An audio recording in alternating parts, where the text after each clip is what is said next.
session to you. Okay, sir. So the next speaker is Mr. P.Arjunraj. He is a technical innovation and wave consultant, South Zone Council member, Indian Value Engineering Society, India. Education committee member in Miles Value Foundation, USA, and Save International from USA. Now, let us have a brief introduction about the speaker. P. Arjun Raj has completed BE Mechanical Engineering and Specialization Master of Engineering in Automobile from Anna University, Chennai. He holds an MBA degree from Madras University specialized in Operations Management. He is Certified Value Specialist, which is the highest level of certification in the field of value engineering, certified by Society of American Value Engineering. He is currently pursuing PhD in B.S. Abdul Rahman University in School of Mechanical Science, Department of Automobile Engineering. Looking to his publication, he had published 8 research papers in international journals and presented 13 research papers in international conference and 8 research papers in national conference.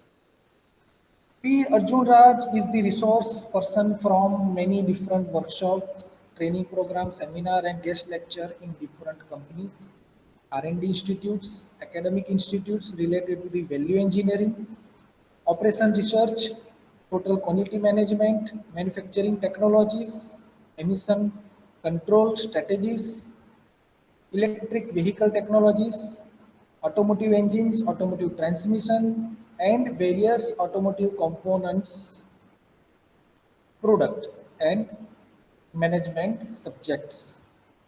P. Arjun Raj have worked in BEML, Bharat, that is Bharat Earth Movers Limited, in service and validation department.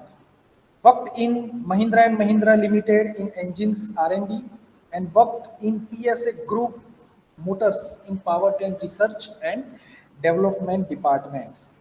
He has been awarded and recognized by many recipients. He is the recipient of Gold Medal Award 2015-19 by Indian Value Engineering Society for the outstanding contribution related to the value analysis and value engineering in industry. He is also awarded Miles Value Foundation Paper of the Year 2016 by Society of American Value. He is Certified Value Specialist, highest level of certification in the field of value engineering, certified by Save International USA, and approved and licensed instructor for value methodology from Save International USA. He is appointed as education committee member in Miles Value Foundation USA during June 2020. With this brief and kind introduction of P. Arjun Raj sir, I welcome you on behalf of Automobile Engineering Department, ADIT, on the STTP of Automotive Engines, Emissions and Green Fuel Technology, sponsored by Guj Coast and promoted by A.D. Patel Institute of Technology. I heartily welcome you, sir, on this session. We have almost 30 participants joined in this session. So without wasting much of the time, I am handing over this session to you. So please, sir, share your idea, your views, and enlighten us with the different viewpoints on your area of interest topic. Thank you very much, sir. Thanks, Professor Kuldeep Patel, for giving me an opportunity to interact with all the faculty members across the country. So today, my topic is different test and standard for electric vehicle. So that is my seminar today. So I will be talking on the topic called electric vehicle. tests and standards. Hope my screen is visible. My audio is also audible. Yes, sir. Yeah. Uh,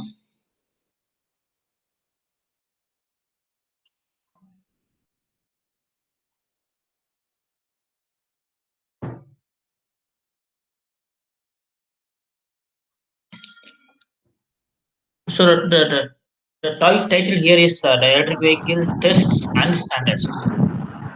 So I can be contacted at p.arjunraj@gmail.com, and my mobile number is 8778983428. If in case any doubt or clarification, if you want to ask or if you want to interact with me after the seminar, you can also interact with me.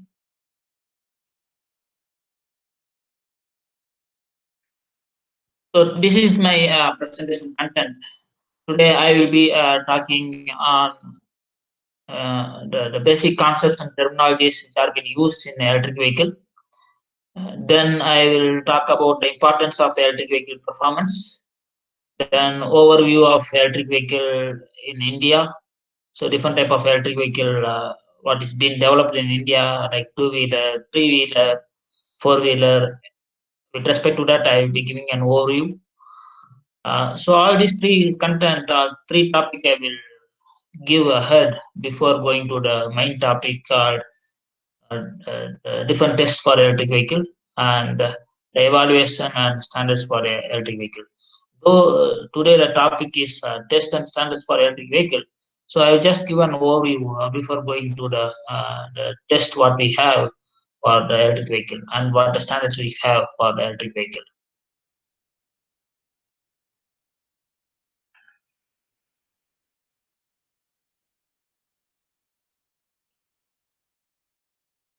So the first topic is the basic concepts and terminologies in electric vehicle. So with respect to the electric mobility, okay. So we follow different mobility in India and across globe.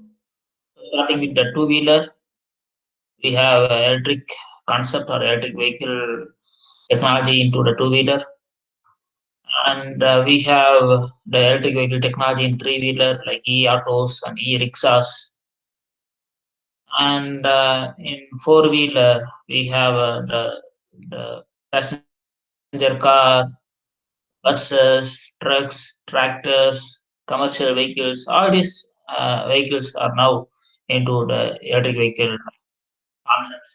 So this electric vehicle mobility is being applied across all segments of the vehicle. It's not restricted to one particular segment like two-wheeler or three-wheeler. So it's applied across all segments of the vehicle.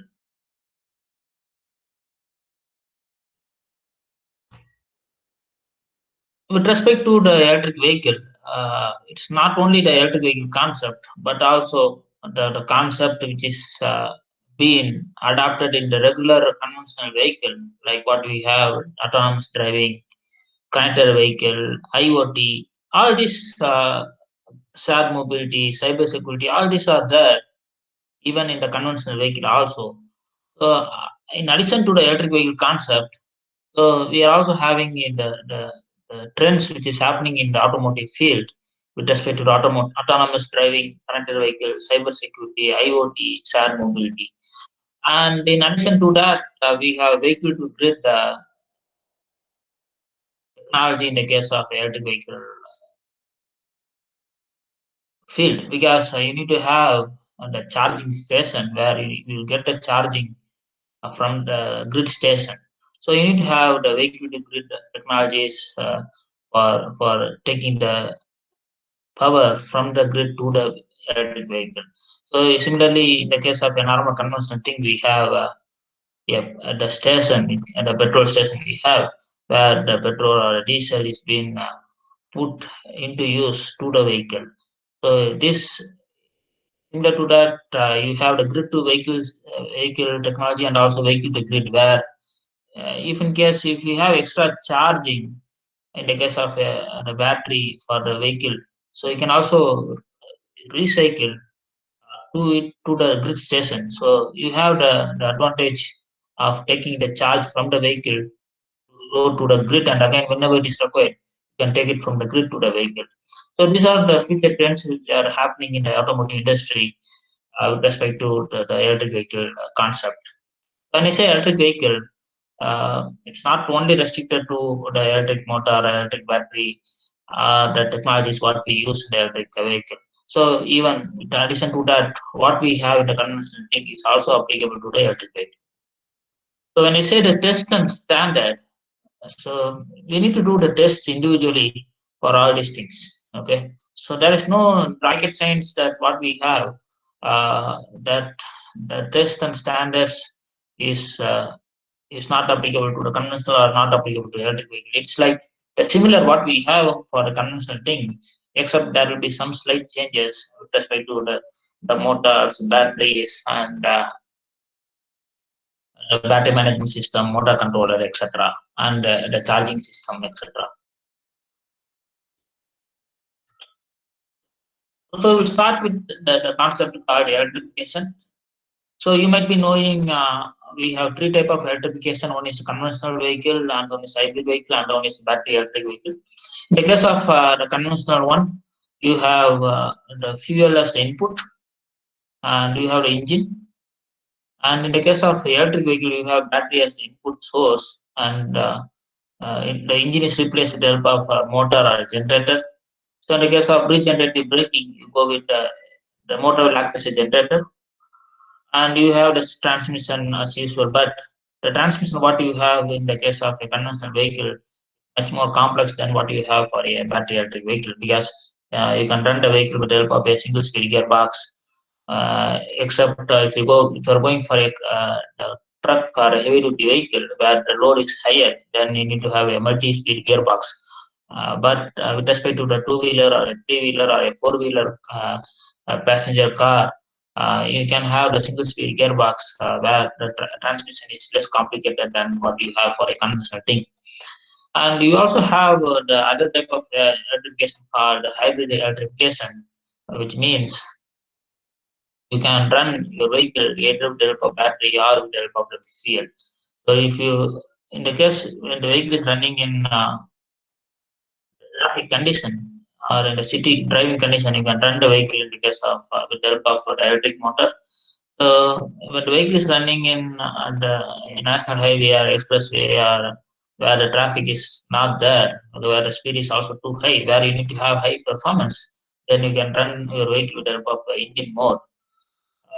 And you have the transmission similar to what you have here, and you can also have the much more effective performance when the vehicle is running in high speed or in expressway. You can run the vehicle with the help of engine, and when the vehicle is running in a city condition, you can run with the help of a motor. And you have different type of hybridization.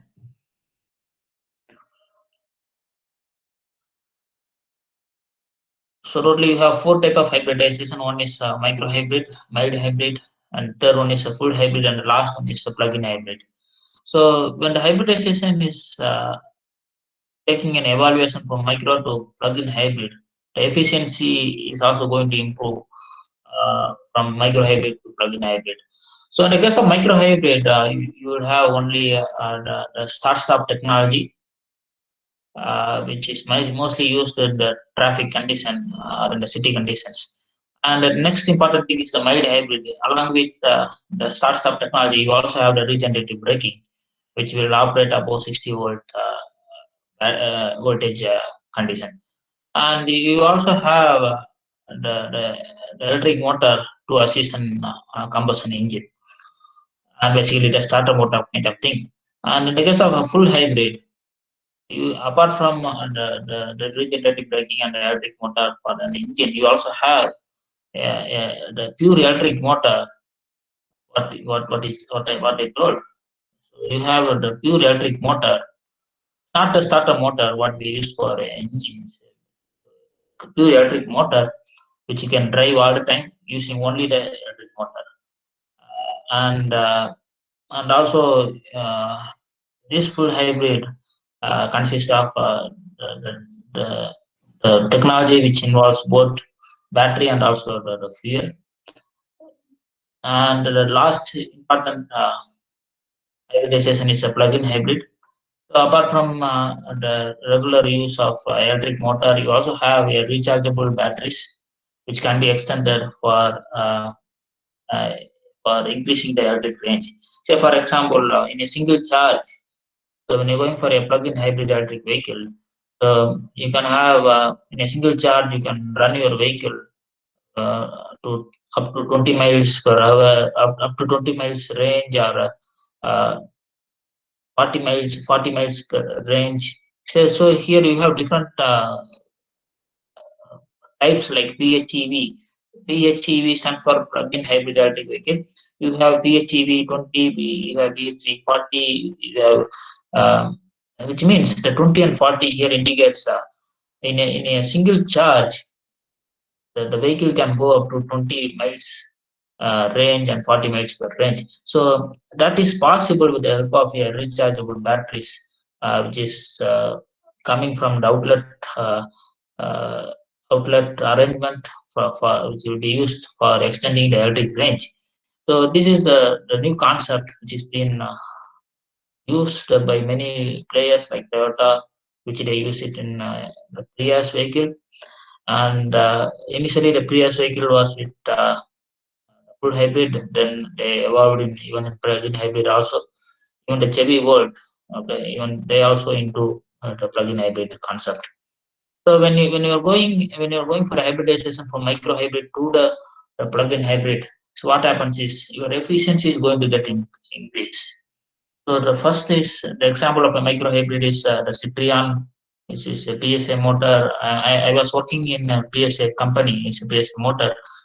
Before I being a consultant, I was there, and in France they do the micro hybrid model, and even they also have the electric vehicle concept, and even they have the full hybrid also in France and Europe countries.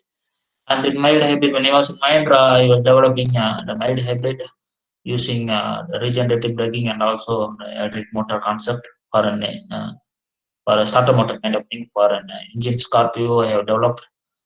And a full hybrid, its example is Toyota Prius.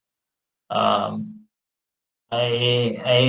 recently I'm involving for a consultant in some of the companies which involves a two-wheeler and three-wheeler.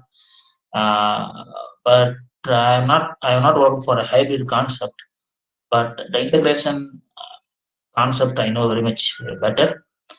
And the last important thing is the plug-in hybrid. Okay, so again, it needs a lot of time to get an exposure with respect to the plug-in hybrid. With respect to the exposure, in the sense, it's not respect to the theoretical exposure, but what I'm telling is the practical exposure. So recently, I myself had engaged in helping the consultant as a consultant to many OEMs, basically startup companies. Many are in Bangalore, a few are in Pune, and some of the company are in the Chennai. So I'm helping many OEM startup um, for developing some of the technologies with respect to the electric vehicle.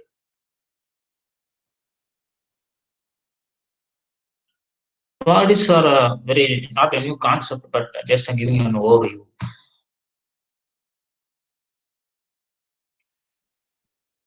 With respect to the energy loss, what we have with respect to the engine. In engine is having almost 76% of engine loss. Okay, because you have a lot of losses. You have heat loss, time loss,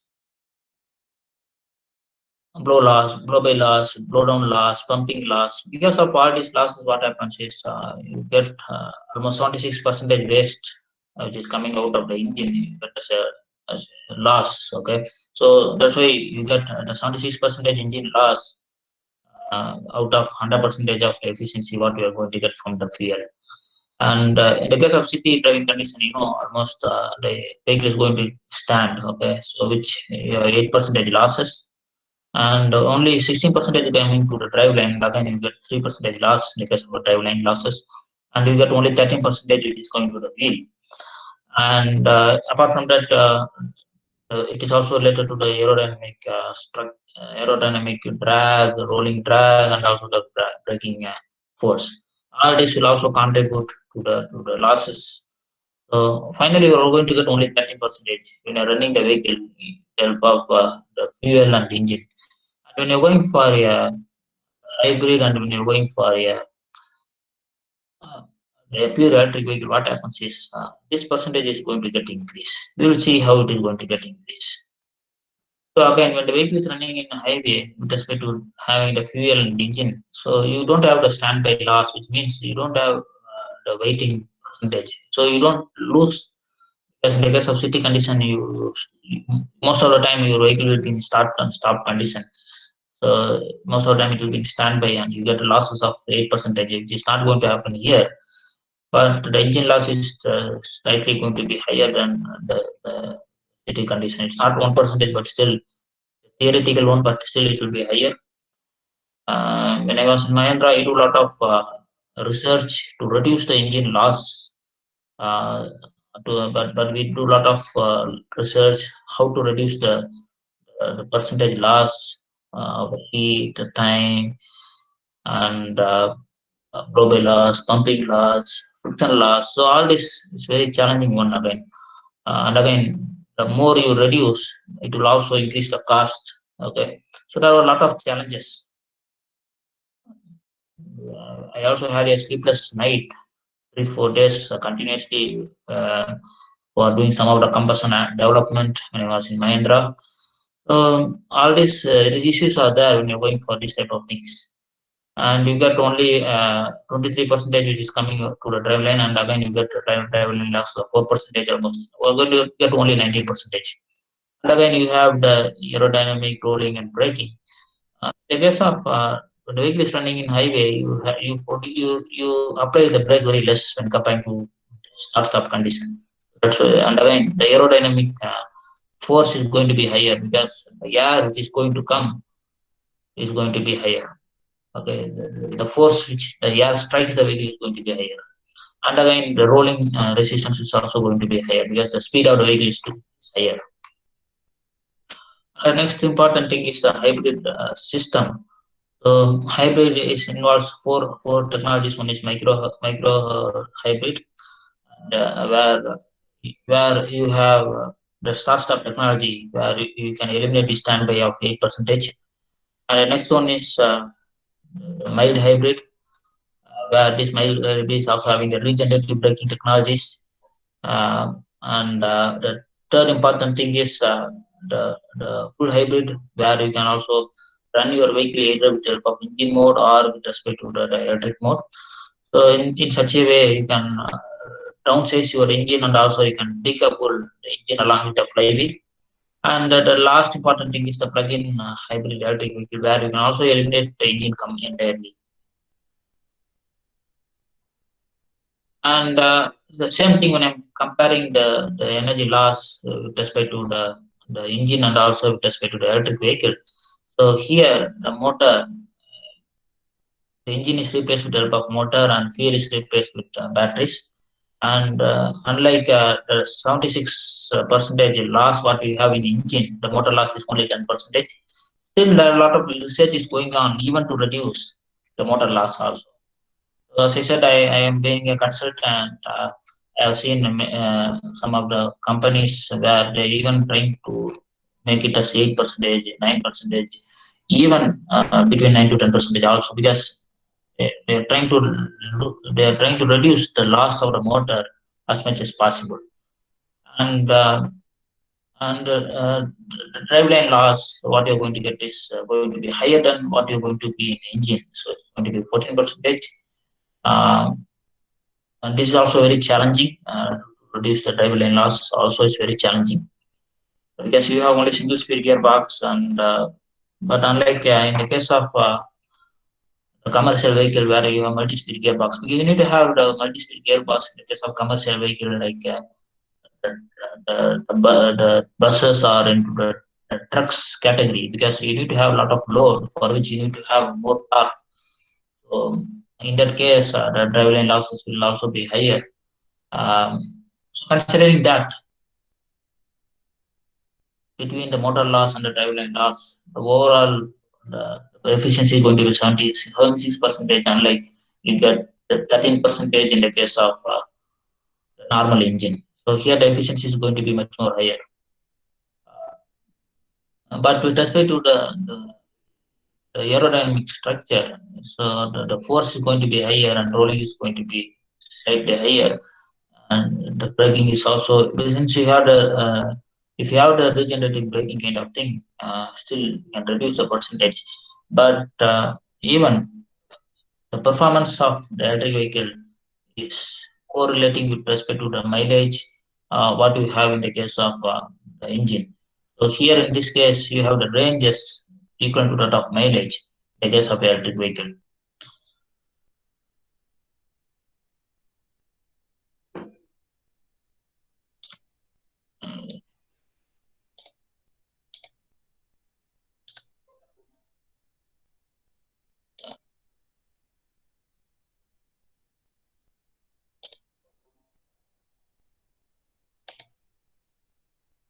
Okay.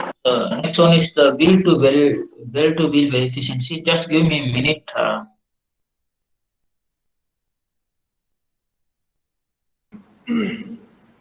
Yeah.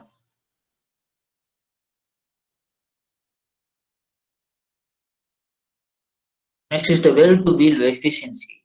So when I say there is a lot of losses going to happen between the comparison and compare between the engine and the electric vehicle. So here this comparison is quite interesting. So this is the regeneration, the generation of 33% of the electricity, which is coming from the power plant or power station. When you generate, you're going to get 33%, and same input which is coming from the oil refinery, you get 82%. You see that the efficiency is going to be higher for a gasoline or a diesel, where you get 82%, whereas the electricity is what you're going to get is only 33%. There are a lot of losses you're going to get here. Okay, when it is taking from the power plant, it can be the thermal power plant or a nuclear power plant, whatever it is. Okay, and again you see when you're transmitting it to the grid, this is the grid where you charge your vehicle. And similarly, where you take the fuel from the petrol station, when you're transmitting, you're going to get 98% efficiency. Still, you see, still this is higher. Still, this is higher. Okay, again, when you're transmitting, also you're going to get some losses, and only you're going to get only 31% when it comes to the grid, and when it comes to the petrol station, it's going to be 80% efficiency. So up to this, the engine is much more higher than the electric system. And you see the beauty here. When it is this 31%, when it is going to the vehicle from the help of the plug concept. Okay, this plug actually. So you plug the charging thing from the grid to the wheel. So here the efficiency is going to be 76%. Okay, so it means 31% you get 23% efficiency. But you see here, when it is going from the pump to the wheel, okay, it is only going to be only 16%. Okay, and finally you're going to get only 13% when it is going to the vehicle. You see the beauty here when it is coming from the well in the sense the input. Okay, the source, the starting source for the electricity, or the starting source for a diesel or a petrol. So you see only 13% you're going to get in the case of the engine, and 23% you're going to get in the case of electric vehicle. And apart from that, you have the advantage of reducing losses, engine loss you can reduce. Then almost 66% you can save here, and again 10% you lose here, almost 56% still you're going to be higher. And these are the advantages that you have. Okay, so I told you have the plug-in hybrid electric vehicle where you have 20 PHEV, 20 PHEV, 40, and nowadays even PHEV 60 also to some extent is there. And you'll see here what is the principle behind the PHEV is that I told you have two. PHEV is also a hybrid kind of thing where you have electric concept and also the engine concept. But you have an option to eliminate the engine if you require. But most of the things you have the engine along with battery. So when the vehicle is running in the city condition or in the starting condition, basically you start your vehicle with the help of a battery mode where you have different type of percentage of battery charge, and then you transit from the hybrid to the engine mode where you run the vehicle when the vehicle is running in high speed on national highway or expressway, and where you need to have high performance. You need to run your vehicle with the help of the engine mode basically. So initially the engine mode will be in off condition, then it will be in on condition when the distance is going to be higher. So when the distance is going to be higher, it will be with the engine mode, and when the distance is going to be the starter, which means from the start, it will be running with the help of the engine electric vehicle mode. Okay, so these are all the terminologies that normally you need to use for electric vehicle. So from this slides onwards, I request your support to have in-depth attention because whatever I told you previously, you might be knowing, but this is very important. Before going to the test and standard, you need to understand all these terminologies. Okay, because with these terminologies only, we are also going to test the individual thing. It's when you say testing, it's not with respect to only complete the vehicle alone, but we need to test individually also. We need to test the motor, we need to test the battery, we need to test the individual subcomponents which are there in the vehicle. So similarly what we have the test for the conventional vehicle, we also need to test the electric vehicle as well. So and again, engine is the heart of an electric vehicle. Sorry, engine is the heart of a normal conventional vehicle, but the battery again is said to be the heart of the electric vehicle. And again, when I say it's a heart, it is having different terminologies that you need to understand. So the first important terminology is state of charge. So state of charge is nothing but when the battery capacity is expressed in the maximum capacity in percentage, you call that as a state of charge. And the depth of discharge is nothing but the percentage of battery capacity that has been discharged. And you have the capacity, which means it is expressed in ampere hour when the battery is discharged at a specific current, and it's also been rated as C rate from 100% of state of charge. And you have energy, which means the total watts hour. The unit here is watts hour, and this energy is the one when the battery is discharged at specific current, and it's also specified as a C rate from 100% state of charge. We have specific energy, which is expressed in watts hour per unit mass, and we have the specific power. It is expressed in the unit called watts, and it's the specific power is again a function of internal resistance of the battery. And the specific energy is expressed in watts hour, which is nothing but energy to that of mass. Mass is expressed in kg. So these are some of the terminologies that you need to look into it. When I say it's a battery specification, you have terminologies which indicates the state of charge. The state of charge includes the stored energy plus inactive power. Basically, the battery is having the empty portion at the top and inactive portion at the bottom.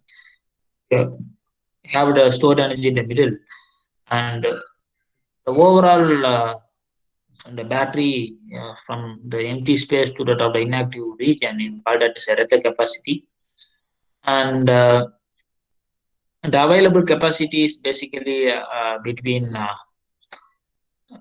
the empty to that of the stored region, this available capacity, it represents the actual play field, and the capacity and the state of charge determine the runtime, but you have the siblings also. Sibling in the sense, what are the siblings here is, apart from state of charge and the data capacity. So here there are different siblings. It is correlating to the that of the play field, like an inactive region. So you need to see the runtime of your battery, and according to the runtime, you also need to ensure that how much is the state of charge, how much is the depth of charge capacity, energy. So all this have been specified considering the battery specification. So you have different type of batteries. So lead acid battery has been used in last decades, but nowadays we are going with lithium ion, and we have a lot of advancement even in lithium ion. We have lithium ion polymer, we have lithium ion phosphate, and even a lot of research is going on with lithium sulfur. Okay, and even nowadays you also have different batteries like graphene technologies. You have, irrespective of that, again, battery selection is based on high power to high energy to weight ratio, and also the battery should have high energy density. Higher the energy density, when the weight can also be lesser. When we are going for any test and the standards, you have the individual standards for the battery. For the individual battery, you have the individual test and individual standards. The test remains same because the test procedure remains same for the different type of batteries, uh, but the standards might be different because the chemistry is sometimes going to get varied.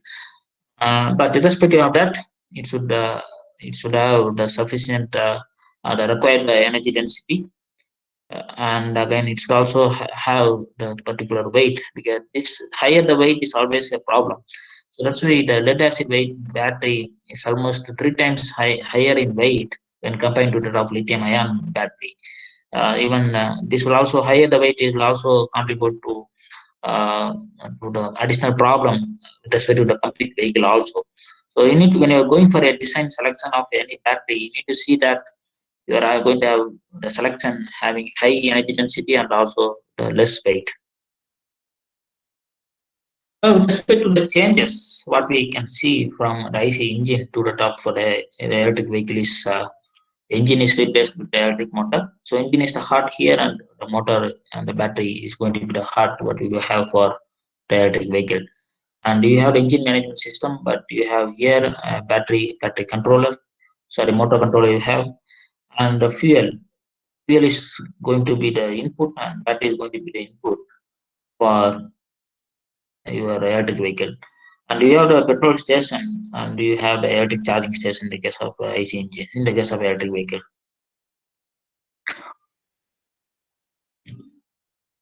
So why we need to go for electric vehicle? It's because the electric vehicle, the torque is going to be high even when the vehicle speed is going to be lesser.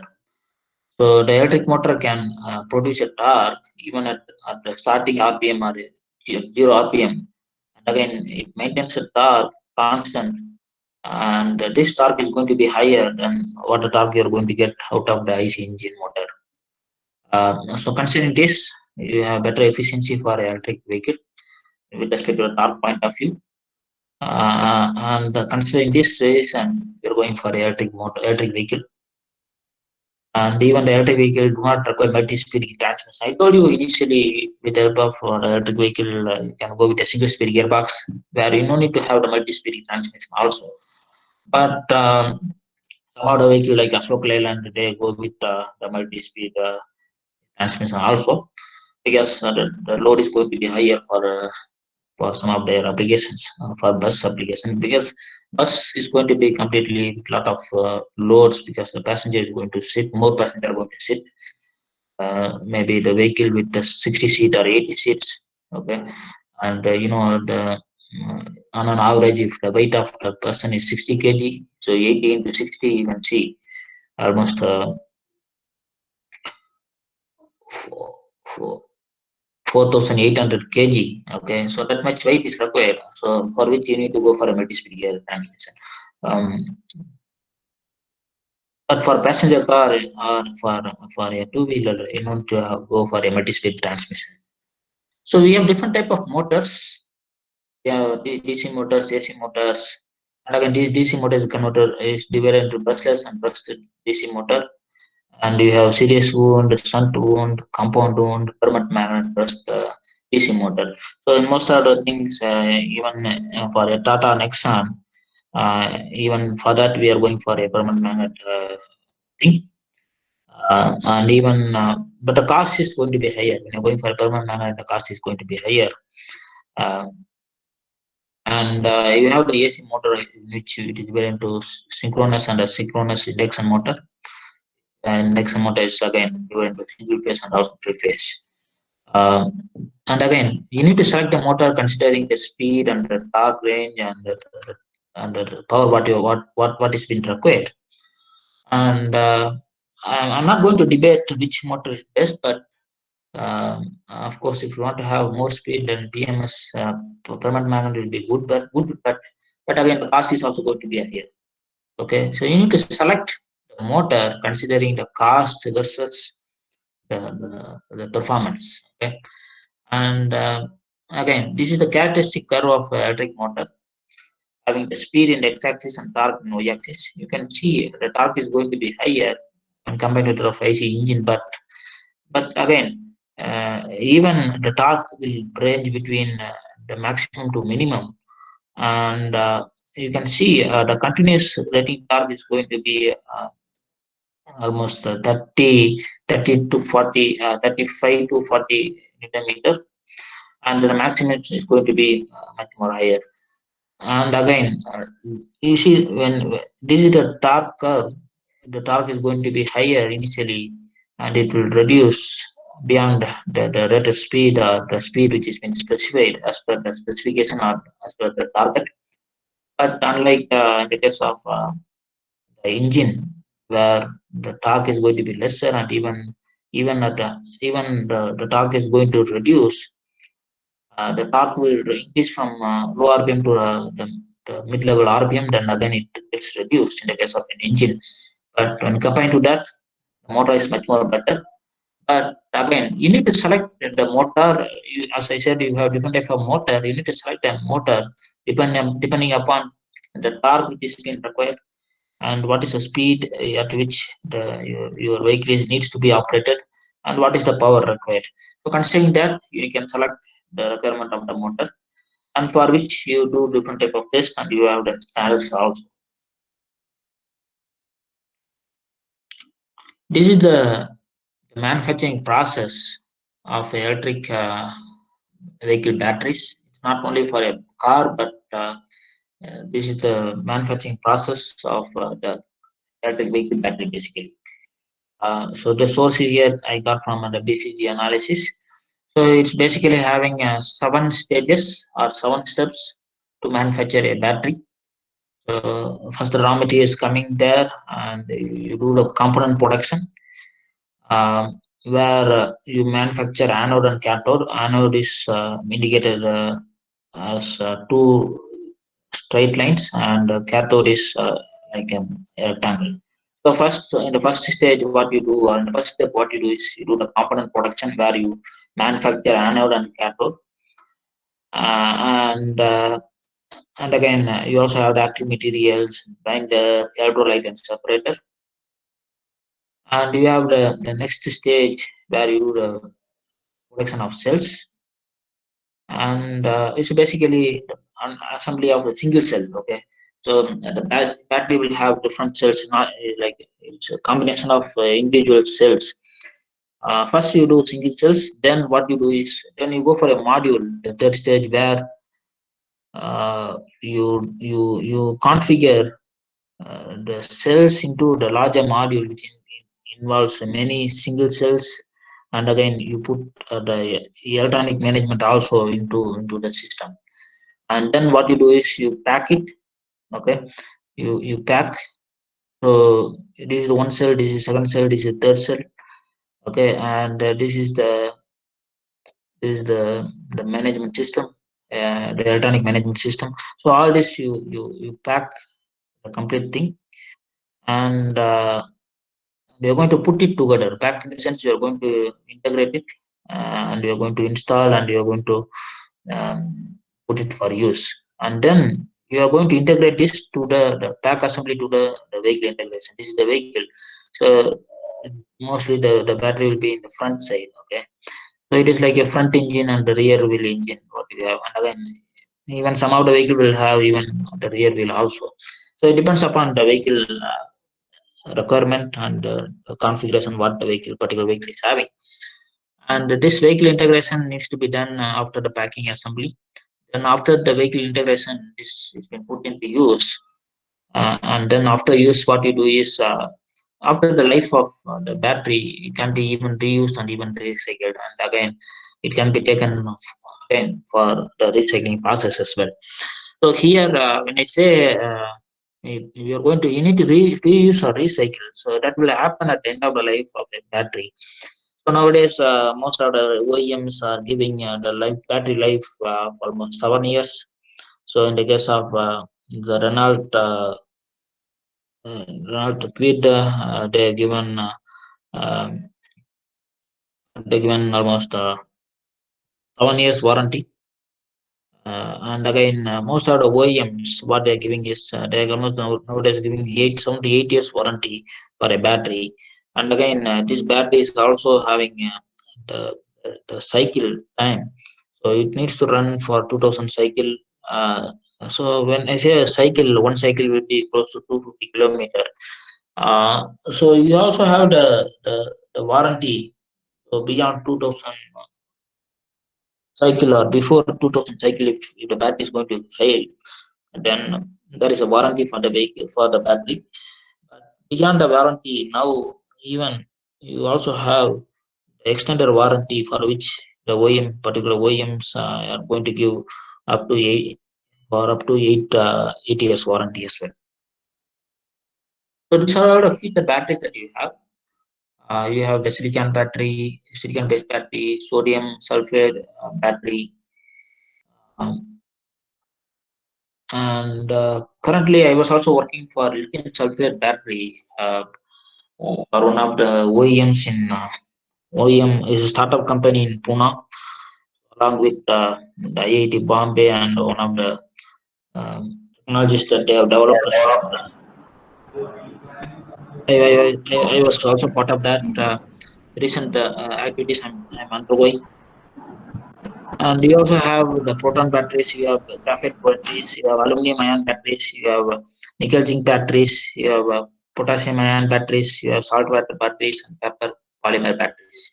So these are all the trend disruptive technologies with respect to the batteries. So what the lithium sulfur battery is going to have is it is much more better than lithium ion battery. Even the energy density is also going to be higher, and even the range is also going to be higher.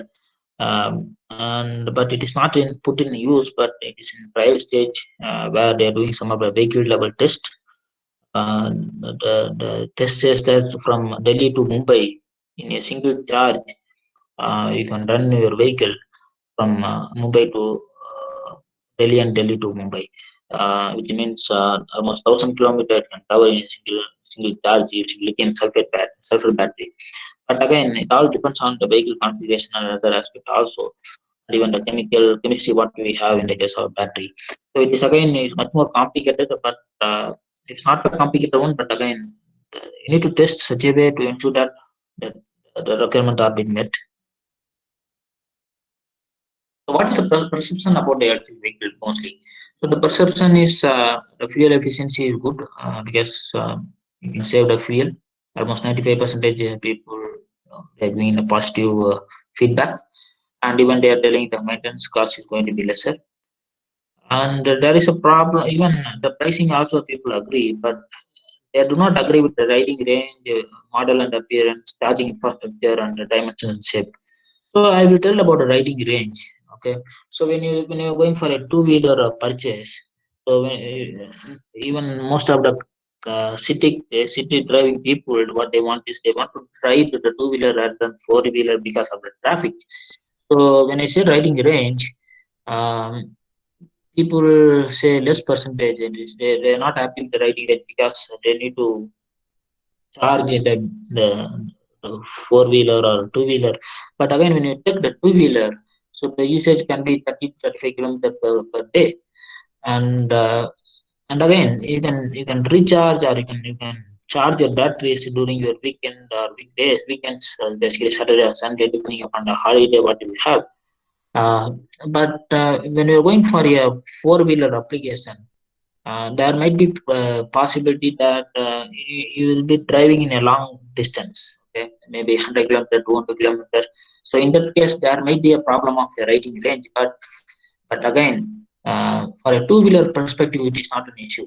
But for a four-wheeler perspective, even if the kilometer is going to be lesser, it's okay. But if the kilometer is going to be higher, then there might be issue. Um, but this riding range can be overcome with respect to the analysis. Particular community or a particular persons have to analyze before buying the vehicle. And the model and appearance. Initially, the model and appearance is not good, but now they have done a lot of model appearance aesthetics. They have improved, and with respect to charging infrastructure, okay. So nowadays even you have the fast charging where you can reduce the number of charging hours, and you have the battery swapping technology where you can swap the battery, and you can put, and you can circuit charging can be done maybe in 10 minutes time also. Even this can be overcome nowadays. And initially there was a issue with respect to dimensions and size. But for the vehicle called Ether, when I was doing some of the consultancy work for them, it's a two-wheeler company. So they initially they faced some of the dimensions and size issue, because when you're going for a two-wheeler application, or even when you're going for a four-wheeler application, normally the center of gravity of the electric vehicle will be lesser than what you have for a conventional vehicle. So considering that some of the dimensions is going to be varied, and you need to have the greater stability. So I've seen the other vehicle, they have done a very good um, the dimensions and size as well. So all this negative aspect is also being overcome with the help of recent advancement that we have with respect to the charging, with respect to the even the riding range. And I cannot tell 100% on the riding range because it needs still a lot of improvement. But again, for a two-wheeler perspective, it is good. And again, it is most viable one for a two-wheeler with respect to riding range, because you are going to use very less kilometer per day, maybe from office to home or home to office. In that case, you can have um, the better perspective with respect to the two-wheeler aspects rather than going for a four-wheeler. So this is the electric vehicle working. This is the line diagram, or the diagram what I'm showing is for a two-wheeler application. And I will also show you the electric vehicle working for a bus application when it comes to the overview of the, the bus, what we can see. So you have the battery, you have the bidirectional converter, DC to AC, DC to DC, and again you have the high voltage bus, you have the bidirectional power electronic motor drive, you have the motor and generator. So you have the transmission which is going to the wheels. So in the case of regenerative braking, what happens is from the wheel, from the wheel you are going to get the energy, and it will get stored in the battery. Okay, and how it is going to have is when you apply the brake, um, that the brake is coming to the wheel, and the motor will act as a generator. And again, in the case of regenerative braking, the motor will act as a generator. And again, it drives the motor, and it goes to the DC converter. And again, what happens is here you are going to get low voltage, and again, whatever the current what you are going to get, it will be stored like as a battery, and that current can be used further whenever it is required when the vehicle is running in non-regenerative braking mode.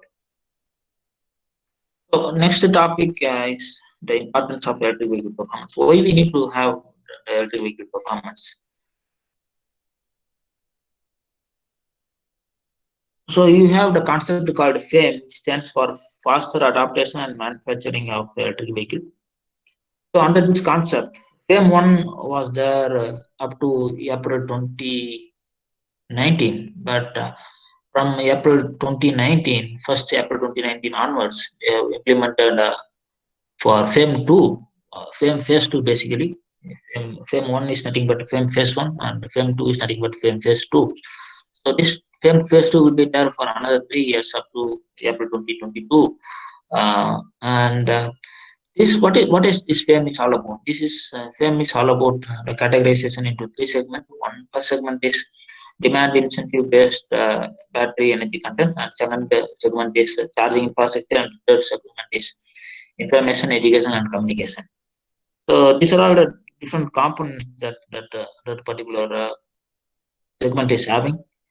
So and again, with respect to the years from starting from 2019 to 2022, for each and every year, the budget is being allocated by the government through the FAME concept, association of the manufacturers, and also the FAME, which stands for Faster Adaptation Manufacturing Quality Vehicles.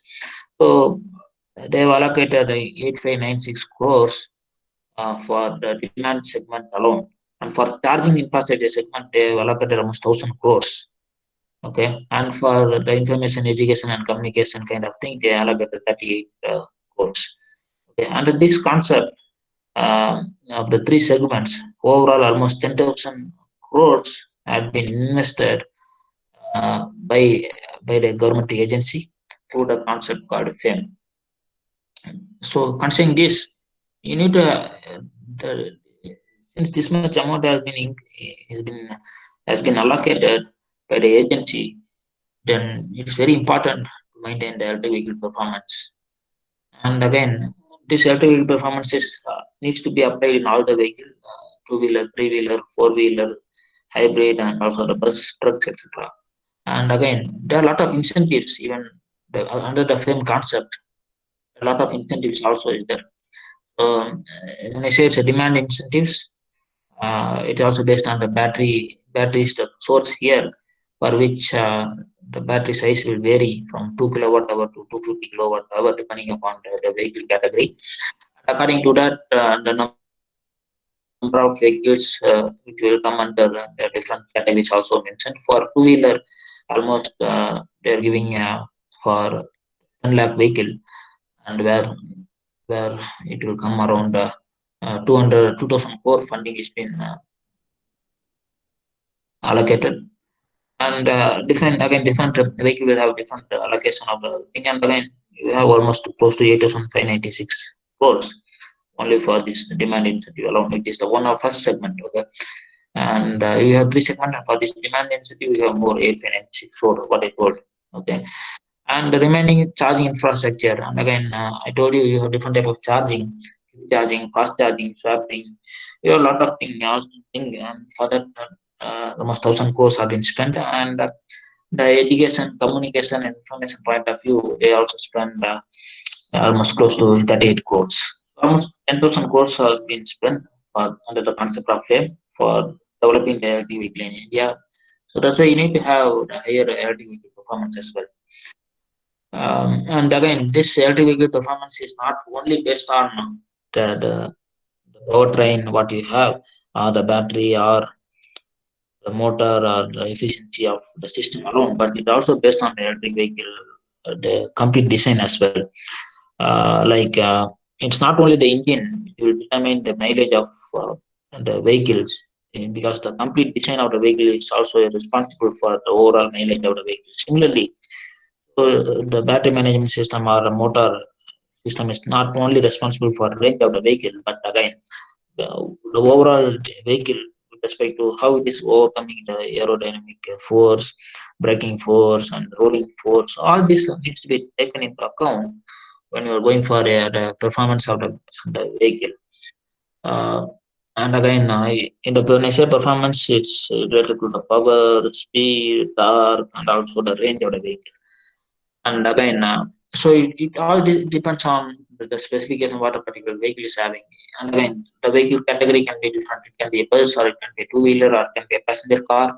According to that, the, the the the government or the norms is having the different specification. This is the one of the snapshot which I have taken from the Directorate of Urban Transport from Government of WDH. So this is the characteristics of a bus, basically the AC bus, having the length, the width, height, wheelbase, and again the number will vary with respect to the passenger car or trucks or tractor. Depending upon the category, it will vary.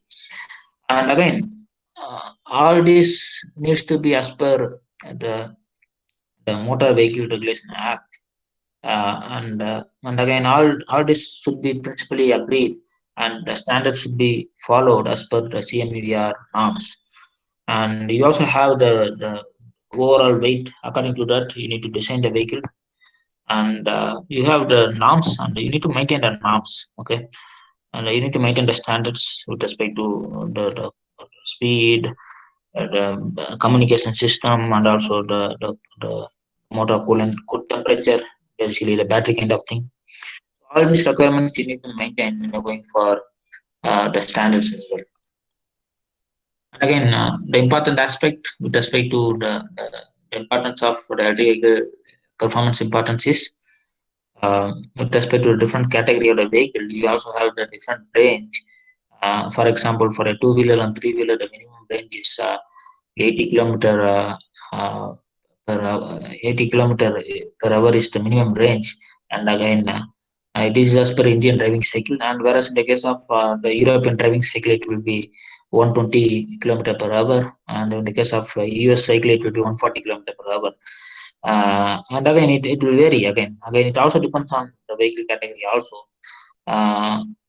And again, you see here the range you should have minimum for a single charge, or the range what we have with respect to the single charge, and also with respect to the speed what we have. It should be 80 kilometer minimum range that you have for two-wheeler, and you should have at least for a four-wheeler segment, it should be 140 kilometer. And again, the FAME also they given the energy consumption values.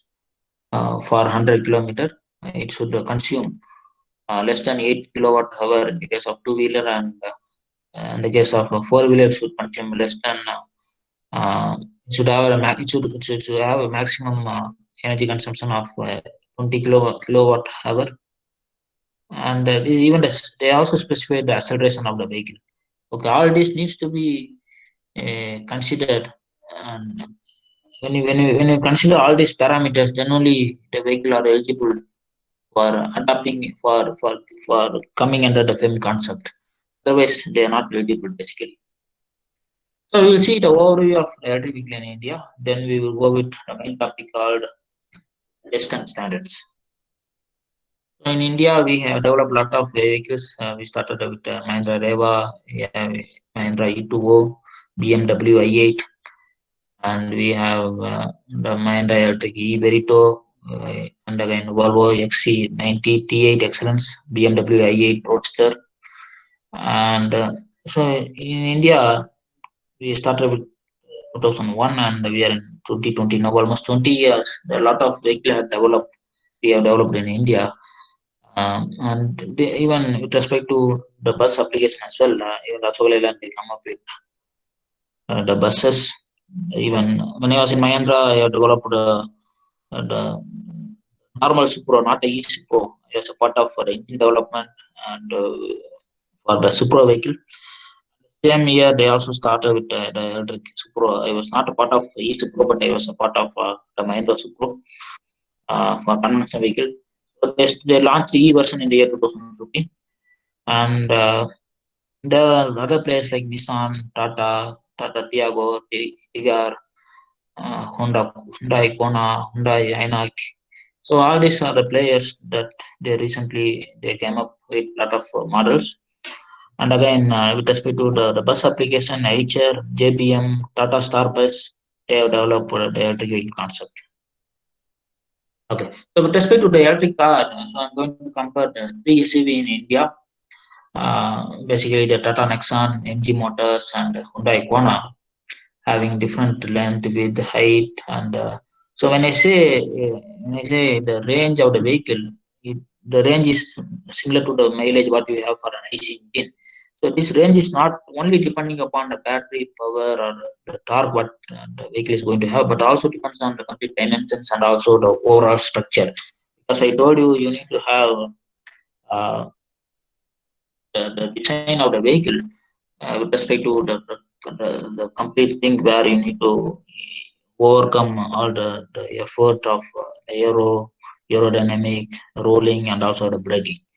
So considering this, the three players they play a vital role in India with respect to the electric vehicle car concept in India, and the acceleration is also good. The range is also better for this vehicle, and again the price is ranging between 14 to 23 lakhs.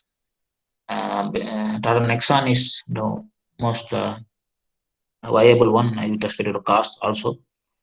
Um,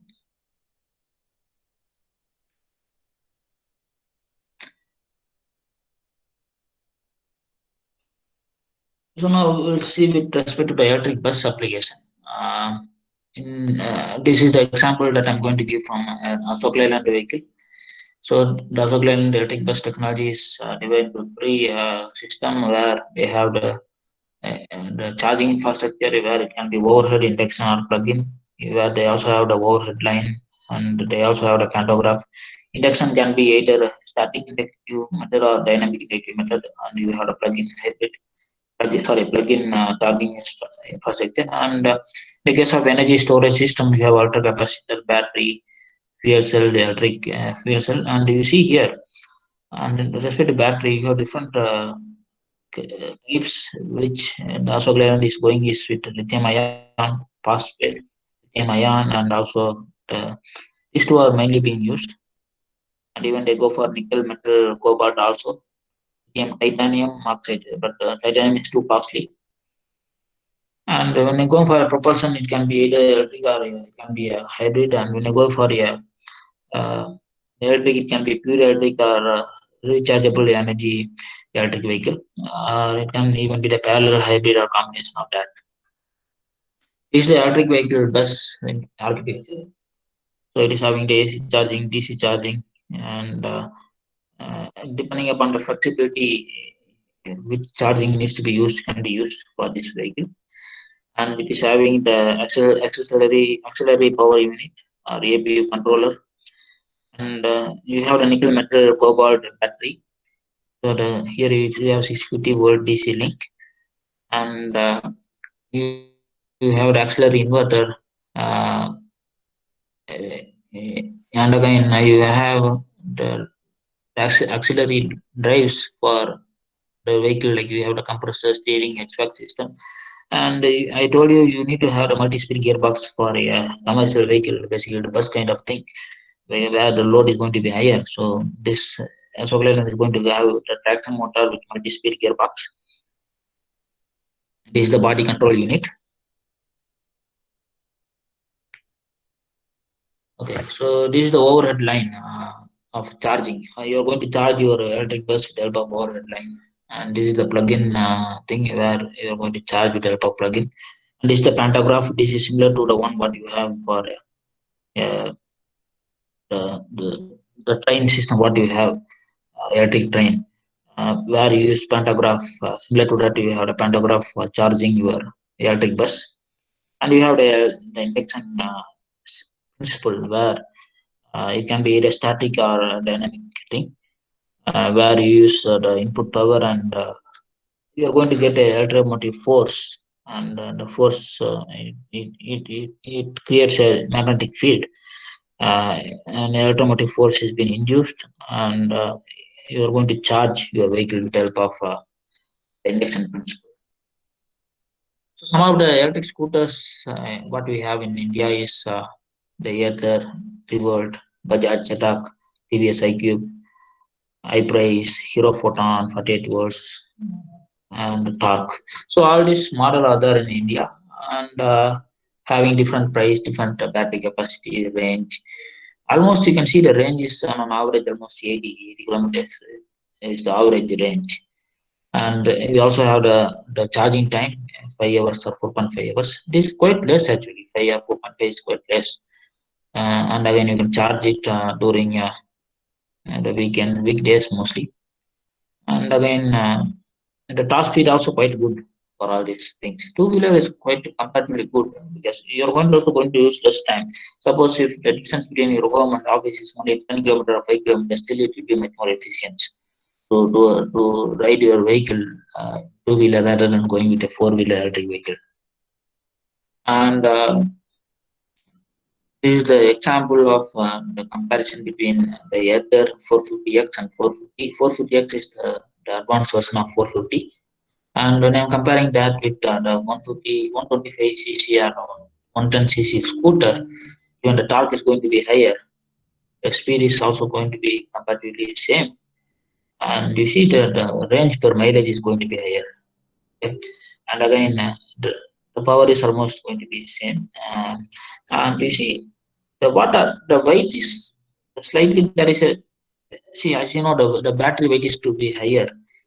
Still, the overall weight of the vehicle is almost comparatively same to that of the 125cc motor and 110cc scooter. And again, the price is going to be slightly higher, but the advantage what you have is you can save the fuel cost, you can have the less maintenance cost, and over the 5 years, almost the savings is going to be 75,000. You can save almost 75,000 in 5 years period when you go with a two-wheeler electric than when you're going for a normal conventional two-wheeler. So with that 75,000, even you can go for a 50% cost for your new vehicle also.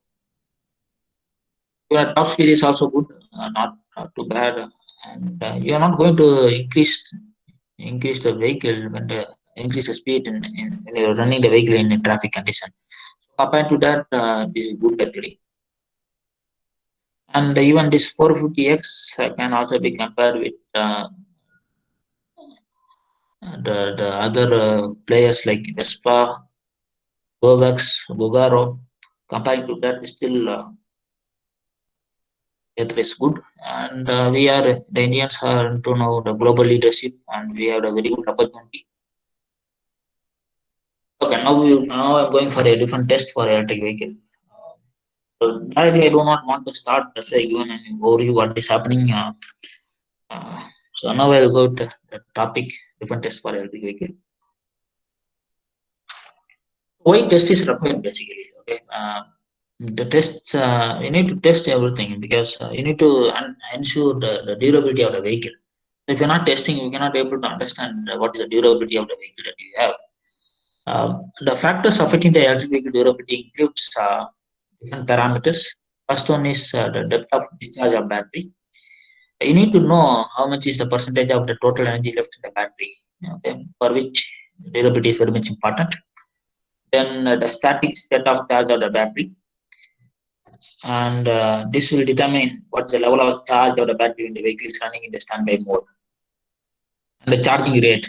Charging rate is the one which determines the rate at which the charge is going to be charged. So drive cycle. So you have different drive cycle. When you're running the vehicle in city condition, the speed will be lesser, and when you're going for a highway, the speed will be higher. When you're going for a combined cycle, it will be mean of both city plus highway by divided by 2. And so all these factors will affect the durability.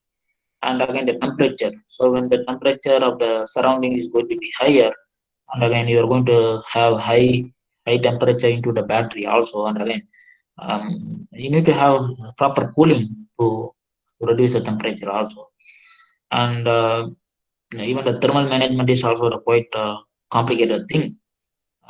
Even when I'm doing consulting activities, I face a lot of problem with respect to the four-wheeler segment rather than two-wheeler and three-wheeler. So that's one of the problem. The problem are the bottleneck that you have with respect to the thermal management system. And because in the case of two-wheeler and three-wheeler, you can cool with the help of the air method. But when you're going for a four-wheeler, you need to go have some coolant. to reduce the temperature, battery cooling system basically. So again, it also depends on battery durability is also based on the driver driving condition. Sometimes they apply the brakes very fastly. They will increase the speed. So it all depends on the aggressiveness of the driver as well, and again the environment. Okay, and also depends on the temperature. So whether the vehicle is running in a hot condition or cold condition or in warm condition. It all depends on the environmental as well, and also the daily usage. So all this will have the effect on the electric vehicle durability. Uh, and when I saying the electric vehicle testing methodologies, you have different type of methodology. So you have 5 methods, the five concepts, 5 steps. So here, first one is the elevated storage temperature. So here the vehicle will be stored at an elevated ambient temperature for a period of 2 months. And then what happens is, when the temperature is higher, what happens is it will also affect the battery capacity of your battery. And then after keeping the vehicle, it will be stored for almost 2 months at elevated high temperature. So the battery capacity is being tested, and how much is the loss you are going to get, that also gets determined. Okay, this is the one, the first method or important methodologies that you need to follow. And the next important thing is, with respect to battery, what is the rapid charge and what is the rapid discharge. So the vehicle will be charged and discharged at a much faster rate than the normal. For example, for 20 cycle, one cycle will be 250 kilometers, for example. So 250 into 20 will be 5,000 kilometer. So the vehicle will be run for 5,000 kilometer without any rest. Okay, without any rest. Okay? And and they will also calculate. They will calculate what is the minimum time period which the maximum time period which it is going to get the charge and discharge. They will take the readings and they will have it for the reference. And then they also do the thermal shock test, where the vehicle will be thermal shock in the sense from hot temperature to low cold temperature and cold to hot. So when you expand the temperature and when you decrease the temperature, what happens is the thermal expansion and contraction will happen. It will also affect the battery system or battery environment. And again, you have the mechanical vibration, where you need to do the vibration test. It's basically NVH test you do. Here we have we'll be keeping the vehicle in a shaker table where it will shake in different direction, X direction, Y direction, Z direction. And then the next is the end of life of a vehicle and battery testing. So we do all these things test for a two-wheeler, three-wheeler, four-wheeler segments. So this test is conducted mostly on hybrid electric vehicle. Even in the case of electric vehicle also, they do considering the 1,60,000 test miles. So when you test the vehicle, uh, it's not only with respect to the battery but also the end of life, whether the particular the vehicle is withstanding without any failure for that 1,60,000 or not. So when you're going for the testing, okay, what is important is you need to integrate all the areas and you have to test it. So it is very important to test individually.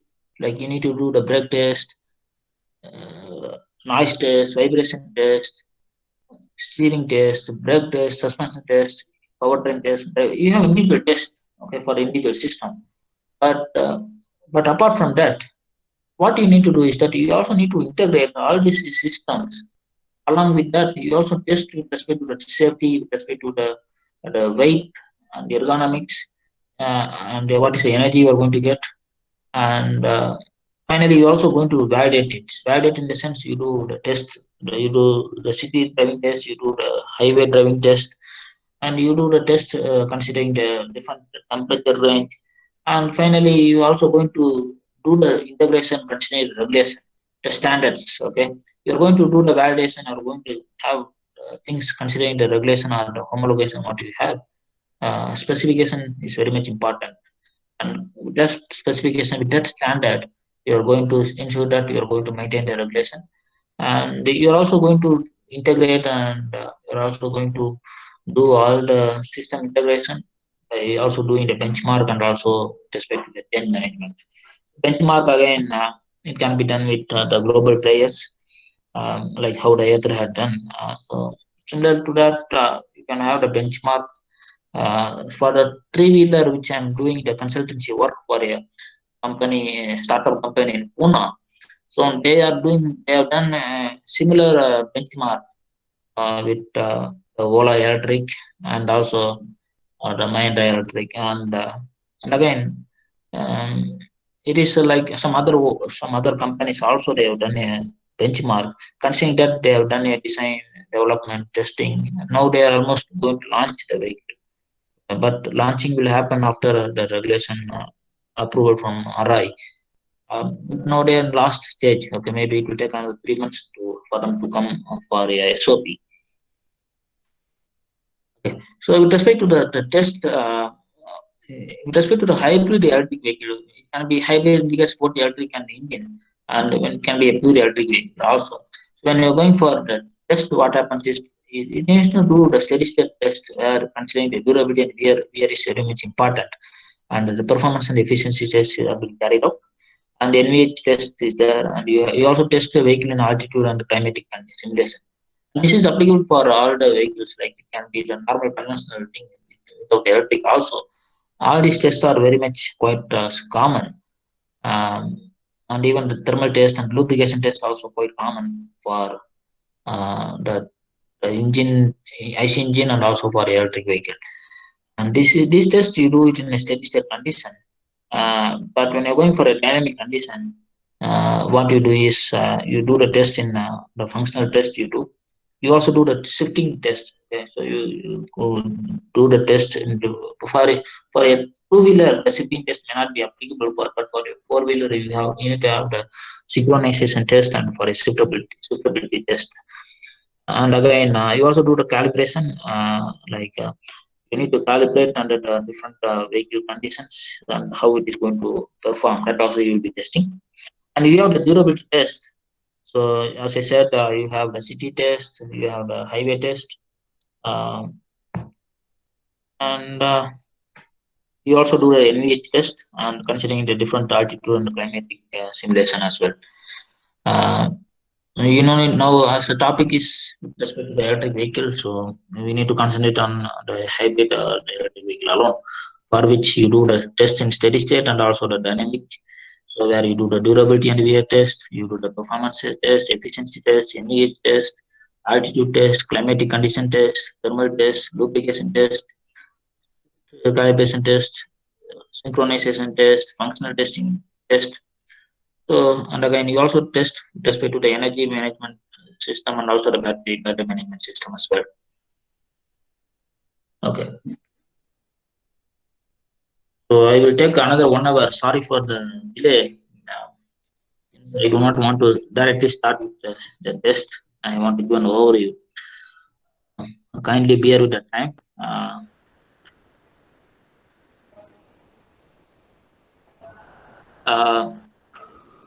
The verification and validation of the electric vehicle. So you see here, we need to have the validation, or we need to have the testing.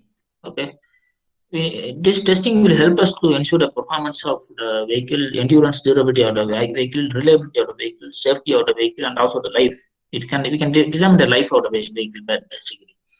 And again, the input what we are going to get is from the customer use cases. I will give you a real example. I have tested in a drive of a three-wheeler in a Pune condition. I will show you based on the customer use. That as an input, you can also test it. And you have the charging infrastructure as an input. You have the operating terrains. You have the environmental conditions. You have also changeover times. Considering all this an input, you need to have the verification and validation for your electric vehicle. So here you have the traction system where you test with respect to the speed, torque, efficiency, life cycle estimation of energy consumption, thermal characterization, NVH, and you have the battery, in which you will have the other characteristics like involves the thermal management system. You also need to determine the life cycle of the battery. And with respect to power electronics is going to be the heart of electric vehicle, basically the battery management system or the motor control system. Power electronics is going to be very much important, and where you need to do the electromagnetic compatibility test and again electromagnetic interface test, and you need to do the thermal test, and you also need to do the specific energy consumption test. So when I say test, it also involves standards. Okay. First, we will see the test, then we will see the standards, or we can see the evaluation how it is being done for the vehicle.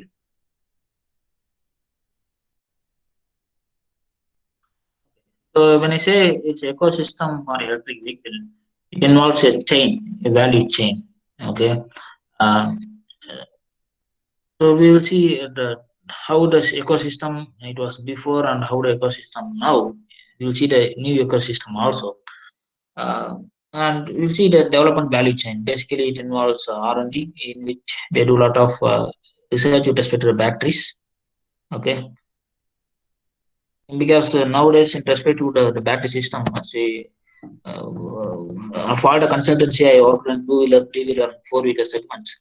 So I find that they are doing most of the research mostly with respect to the battery, okay, rather than the electric motor. Because what they are doing is they are going to have either permanent magnet or induction motor, so BLDC. So it is like they do not have any confusion with respect to the usage of the battery, with respect to the usage of the motor, but they are doing a lot of research with respect to the battery because the range, this gives the range again. Uh, and that's why they do a lot of research into the battery and the battery management system. And again, the raw material for this is lithium, carbon, silicon, carbide, magnesium, nickel. And again, what again the component involved is the battery cell, motor, and again the power electronic device. And subsystem what they have for batteries, battery module, motor, power electronics. But they do not have too much into the motors and system. But the battery module is going to be the most the research is happening in most of the uh, places in India and across globe. And system is going to be the battery pack traction system and again power electronic system. And with respect to the OEM point of view, the integration is the chain and the thermal system, management system, electrical losses you need to reduce, mechanical losses you need to reduce. You need to increase the stability, durability of these things. Safety again very much important because again you also have the standard for the safety, and again finally you are also going to recycle this. So these are the development value chain that you have for the electric vehicle ecosystem. And when I say the value chain of a complete electric vehicle industry, a new ecosystem has been developed. That is from the starting raw material to the finished good to the market. So in respect to the development, they are planning for in-house, completely it will be in-house. Basically, the make in India, what you call make in India, made in India. This type of things is helping actually. And the technology transfer, MOUs, partnerships, this will help actually. With the help of Make in India concept, what happens is Indian companies they also try, they also help, they also taking the MOU with some of the foreign companies for the development of technologies. So I even when I was developing when I'm developing the three-wheeler vehicle e-auto and e-rickshaw for a company in Pune, they also had a MOU with a foreign Israel-based company for one of the technology. Uh, see again, so all this type of things will help during the development stage, and that will help not only in the development stage, it will also help the particular company to have the manufacturing in-house with better technologies what had been followed in other countries as well. And again, even some of the companies are working as a joint venture, uh, maybe 50% with foreign companies and 50% with Indian companies. And apart from the development, the next important ecosystem is the sourcing. You need to get the motors, batteries, and the battery management system, motor control systems. All these systems, you need to have better sourcing. And again, you need to have the CKD here is when I say it's a partnership, it will be 50% from other companies and 50% from Indian companies. CKD means you are going to get the parts from other countries, and SKD here is the localization you can do under the concept of Make in India. So you can develop the new ecosystem with the help of developing a complete value chain in the electric vehicle market. And you can do the assembly. It can be either semi-automated or fully automated, or even the subcontract manufacturing also you can do. So I when I was doing the work for a three-wheeler company, it was not started yet, but now they are when I was doing the prototype, initially they do the prototype. So it is completely manual kind of thing. Sometimes semi-automated. It's not completely automated. So you go with automation only when you go for startup production or where the volume is going to be higher. So next important thing is the distribution. The distribution is going to be how you're going to distribute your vehicle from your plant to the dealers. It is going to be quite challenging. And distribution means with respect to areas. So you have different states in India, how you are going to distribute. And again, how you are going to do the retailing and solutions for your vehicle. And again, how you are going to make it as an aftermarket. Okay, all these are going to be a new ecosystem which you need to create. So there is a good ecosystem has been created for development, sourcing, and still distribution, retailing, and aftermarket is in progress, because distribution in the sense uh, it is not that all the states in India is encouraging the electric vehicle, but uh, they may encourage inside their heart, but they have to come out with the real implementation. Okay, it is not that just by thinking I want to purchase the electric vehicle, the way electric vehicle will be sold. It is that they need to come up and they have to pay the money and they have to get the electric vehicle. Then only it will be a complete ecosystem. Okay, it is not that I want to purchase the electric vehicle, but you should purchase. Okay, it is you need to create the ecosystem in such a way that you should make that each and every people should have the electric vehicle. And having said that, the electric vehicle is very much important. It doesn't mean that uh, it is an end for a conventional thing. But see, as per the research, 2023, all the two-wheeler in India will be with electric. Sorry, all the three-wheeler. First, the government had put on norms for a three-wheeler.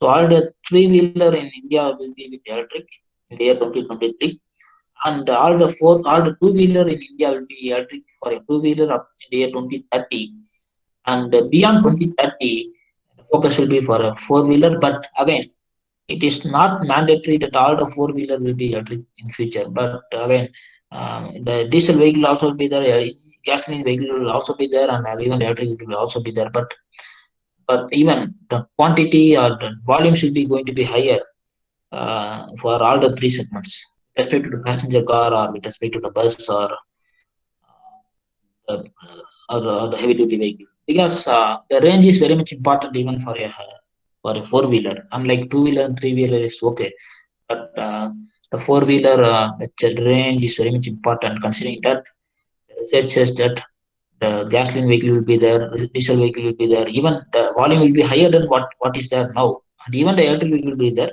But again, the volume will also be quite good.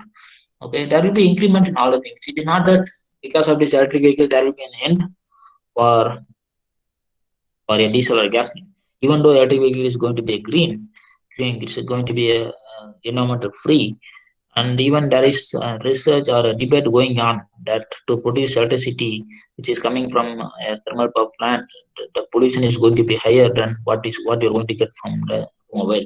There's still a lot of debate is going on, but what you can do is that you can look for alternative source of getting the electricity from the nuclear power plant, apart from the coal, because burning the coal is also creating environmental problems. There are some other debates is going on other side. Uh, but what I have shown in the well-to-wheel efficiency, okay, the efficiency is going to be good during the initial stage, but when it comes to the wheel, efficiency is going to be lesser. Again, the problem of emitting the pollution during the manufacturing of electricity through the coal. But instead of coal nowadays, even the research says that the bamboo, if you use bamboo and you can also extract electricity out of bamboo, which are environmental free, which are good for non-pollution method, and even nuclear is also a good method. So all this you can try to ensure we are going to have the electricity with less pollution. Okay. So when I go for the CMVR stands for Centralized Motor Vehicle Regulation Act. In India, you have the different testing agencies like ADIT, stands for International Center for Automotive Technology. You have Automotive Research Association of India, right?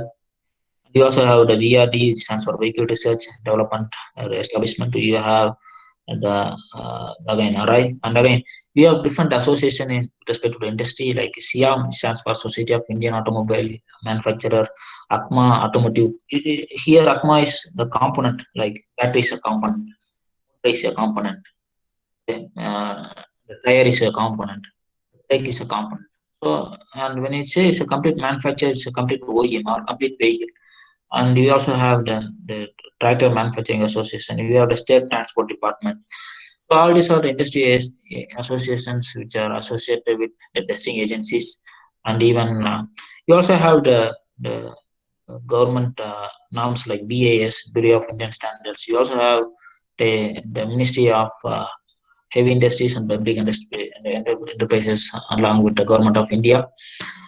So all these are coming under the Department of Ministry of Road Transport and Highway, and you need to follow the rules, regulations, standards, and all the standards needs to be followed to test the vehicle, which are being done at ICAT, RI, VRDE, and also in all the different testing agencies. Even the test needs to be done in-house with respect to the companies. They will do the test in-house.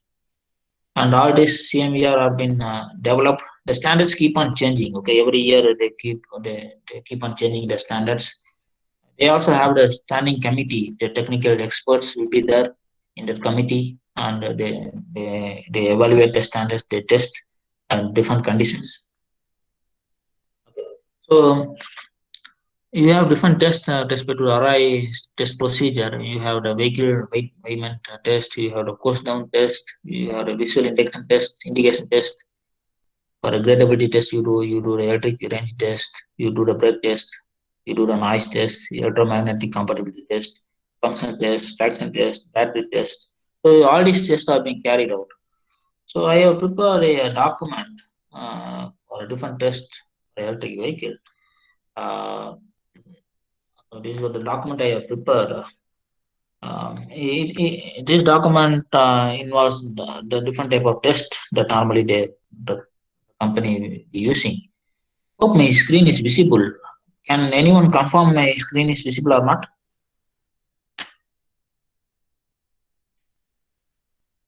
Hello? Yes, it's visible. Yeah. Okay.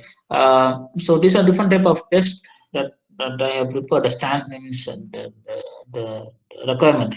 So first you do the range and energy consumption test for your vehicle, and you do the motor power test, and under the condition of 30 minutes, you find out what is the maximum power and minimum power you are going to get for the vehicle.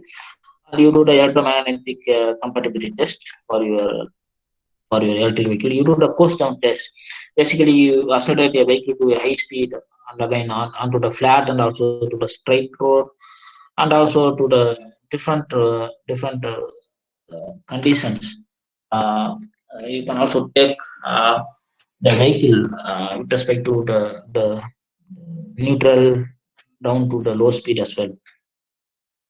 And we also do the test called crash and impact test for the vehicle. We do the sled testing where you because the airbag seatbelt will be there for the four-wheeler. So under that condition, you also do the sled testing, where you also ensure the safety of the passengers, the passive and the active safety, both you test basically. And you do the testing with respect to the thermal durability, thermal mapping, and behavior, because the, the battery, as I said, you need to have the battery management system. And again, this also needs to be considered with respect to the, the temperature point of view. And this is it is one of the crucial validation process with respect to the electric vehicle, because it has a lot of impact onto the battery management basically. You have the safety test. It includes the test with respect to the shock resistance. We have start-stop technology, and for which you need to do the start-stop test. And you will measure what is the range you are going to get and what is the impact that you are going to get out of the start-stop technology. And you have the fatigue durability test that we do normally in a vehicle. We also do the vehicle level braking test, constant test we do. We also do the environmental test with respect to the water flood test and rain shower test, where the vehicle will be kept into the place where you will pour the water into the vehicle, and you will see ensure that in the case of four-wheeler, the waterproofing test has been done, and in the case of two-wheeler also, you will pour the water and you will see is there any leakage you are going to get. You will apply some pressure also, and you see if there any leakage is going to happen.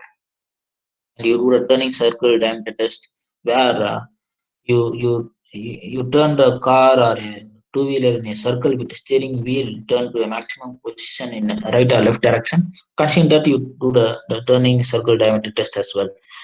And and again, you do the vehicle performance test according to the parameters. You have different parameters, okay, acceleration, deceleration, different conditions. Under that, you do the test. And you have different driving cycle for a two-wheeler, three-wheeler. Indian driving cycle we follow in India. And new European driving cycle we follow in Europe. And you also have um, the federal test procedure which is being followed in USA. So these are all the different test cycle you have, where you have different distance, different duration, different average speed. Apart from that, you do the image test, gradient test, the state of charge test. You will ensure the performance of your charging system, constant speed test, energy efficiency test, on-road durability test, test, and again you do the suspension regenerative braking test, functional test, gradability test, and you do the speedometer calibration test also, even the electric shock test. So this is basically to ensure the safety of your vehicle, and you do the HVAC test. So remaining things we will see in presentation point of view.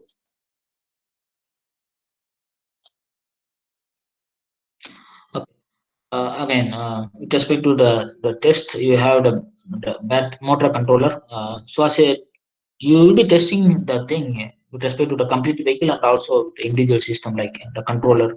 You will also test whether the controller is operating properly or not. Okay, all these have been done individually with respect to the individual uh, subsystem individually. And you also have the battery management system on battery, where you test with respect to the state of charge, state of discharge, and again this, the power, safety, all this you'll be testing individually. And with respect to the battery management system, you have important five categories, which will be determined or which will be evaluated or it will be tested with respect to the auxiliary and application later thing, with respect to the interface point of view, with respect to the balancing, with respect to performance management, and also with respect to the protection. So with respect to the auxiliary related aspect, the pre-charging, contact control, cooling control are being tested. And with respect to the interface, the communication, because you're going to get this battery management system is mostly for the communication point of view and data logging point of view, and even it will display the status, what is the battery charging level.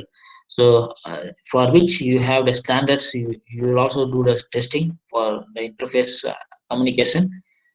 And for balancing, you have the state of charge, state of health estimation. Here it indicates the charging percentage level of the battery. And you have the performance management system where you do the temperature, current. Voltage is equal to I into R, V is equal to IR. When voltage is higher, the current is also going to be higher. For which you do the performance management test, saying different voltage, different current, and you're also going to see the performance, how much will be the performance, and you're also going to do the safety test, whether you are going to have the protection against short circuit, overload, overcharge, or do deep discharge or overheating. So considering this, you also going to have the protection. Okay. And then you have the charging system, like you have conductive, inductive, battery swap. So all this will undergo the standardization. Okay, you need to have the standards. Okay, we'll see that standards in depth. So we have seen the inductive charging.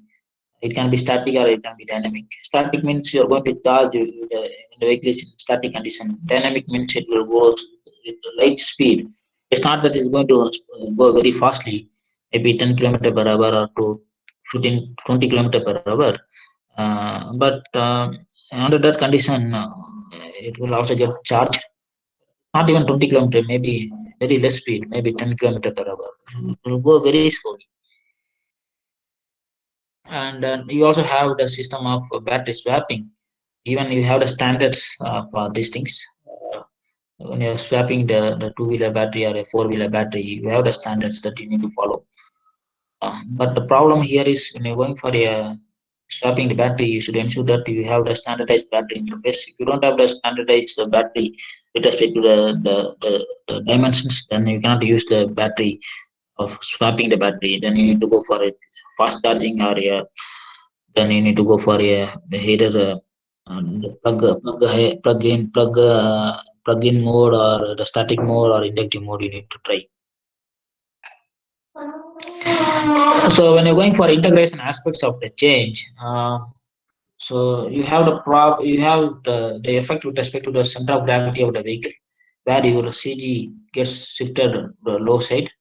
You also have the suspension affected, one brakes gets affected, tire gets affected, safety gets affected, NVH is not going to get affected, but these are the parameters that you need to consider when you're going for a integration aspect of electric vehicle. Then the regulation basically the standards. So this is the ether vehicle where uh, center of gravity going to be get shifted, and it is going to be lesser when compared to that of the conventional one. And according to this CG, you need to the weight gets distributed and it gets altered, and again it calls for design change with respect to the suspension, brakes, tires, etc. This is the initial level difficulty that I had faced, but now they come up with a very good design. The next one is the suspension. Even you need to do the test for the suspension, which to ensure that it is having a smooth ride, accurate steering, responsive handling, and also supports the weight of the vehicle. You have the individual test for suspension as well. Even you have the test for the brakes. It can be a disc brake or a drum brake.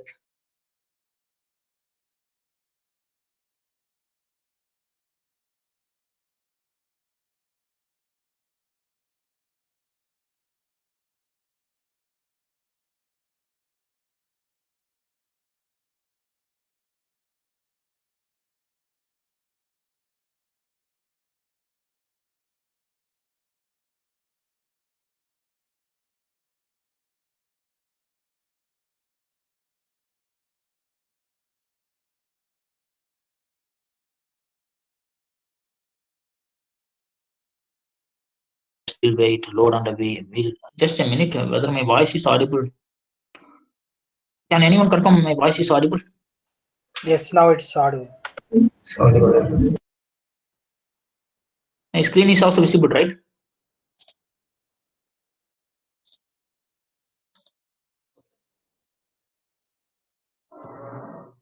Yes, it's visible.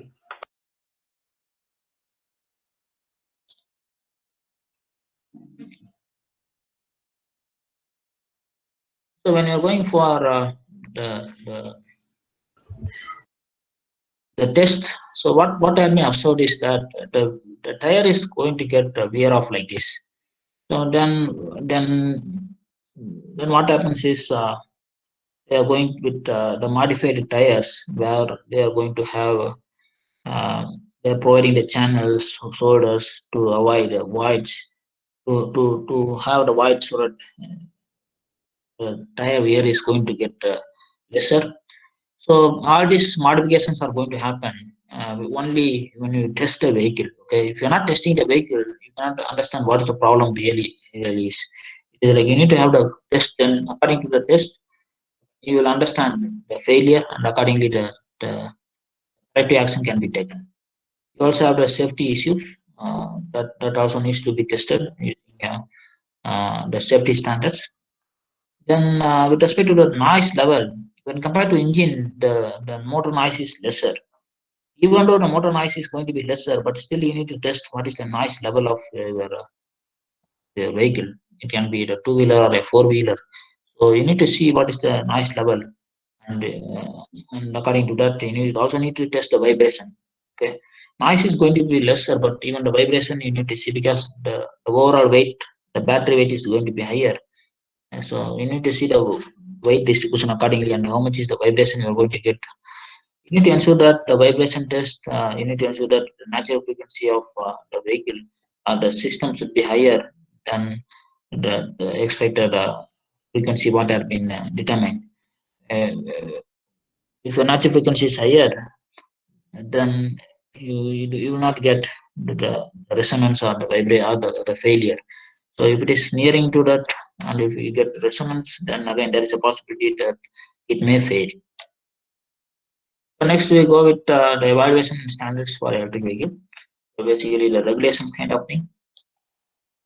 So with respect to the drive cycle, you have almost 250 drive cycles are available across the globe. These are the few drive cycles. You have European driving cycle, US driving cycle, Japanese driving cycle. You have the motorcycle drive cycle, which has been followed across globe. You have some of the passenger car drive cycle, modern driving cycle. Okay, and you have some Switzerland. Even in Swiss, they use the Swiss test cycle, which is named as EMPA driving cycle. So these are some of the few drive cycles that is being followed across globe with respect to different conditions. So this is the driving cycle. In India, we follow Indian driving cycle. In Europe, they follow European driving cycle. So this is the speed maximum. They go with 120 km per hour. In India, they go with 90 km per hour, and in US, they go with 140 km per hour. So under the low speed, medium speed, and high speed, they test the vehicle. And new European driving cycle is this. Even we have the world harmonized transient light duty vehicle. So for a two-wheeler and three-wheeler, we go with this test. And with respect to the European driving cycle, you have the test having a different time versus speed, and you test with up to 150 km per hour for a car category. Okay. And this is the test cycle for a hybrid and electric vehicle, which means hybrid indicates it can be either parallel hybrid or a series hybrid. And electric vehicle, it's a pure electric vehicle. It's not a hybrid. You see here, this is the driving range, having it a low speed, medium speed, high speed, and extra high speed, where it goes up to 130 km per hour. So with respect to the time, see whatever it's highlighted in in the blue color indicates the electric vehicle mode. You see the electric vehicle mode, it's a blue color, and whatever is highlighted in red is not been shown here, but this is the normal test cycle that normally you follow. Okay, this electric vehicle is been applied from low speed, medium speed, high speed, and extra speed. It is applicable for all the ranges. Whereas when you consider the parallel hybrid, it can go up to here, but it's not applicable throughout. Okay, but it's almost almost both electric vehicle and parallel hybrid or the series hybrid. It is applicable the range from the low speed, high speed, medium speed, and extra high speed also. So this is the driving cycle which is carried out in Pune for a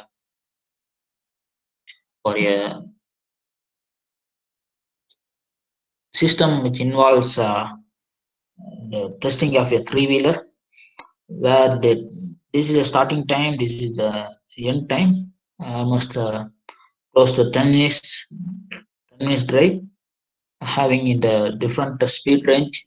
It is done in a place called Savakar Nagar to Sarang Highway in Pune. And again, this is the different timings for almost again 8 minutes to 9 minutes. With again the test has been done with the elevation also, with the different elevations, and again with different gradient.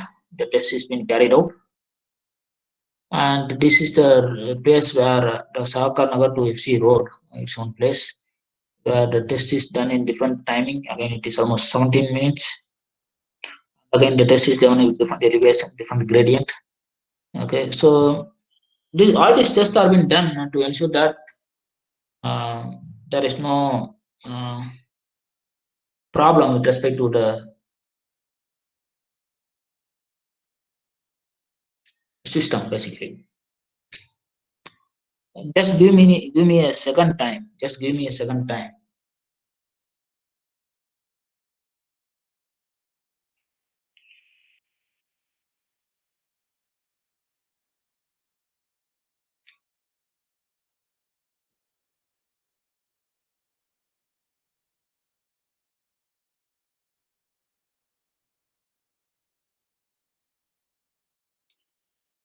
Sorry, actually the problem is 5 to 8. I have another meeting.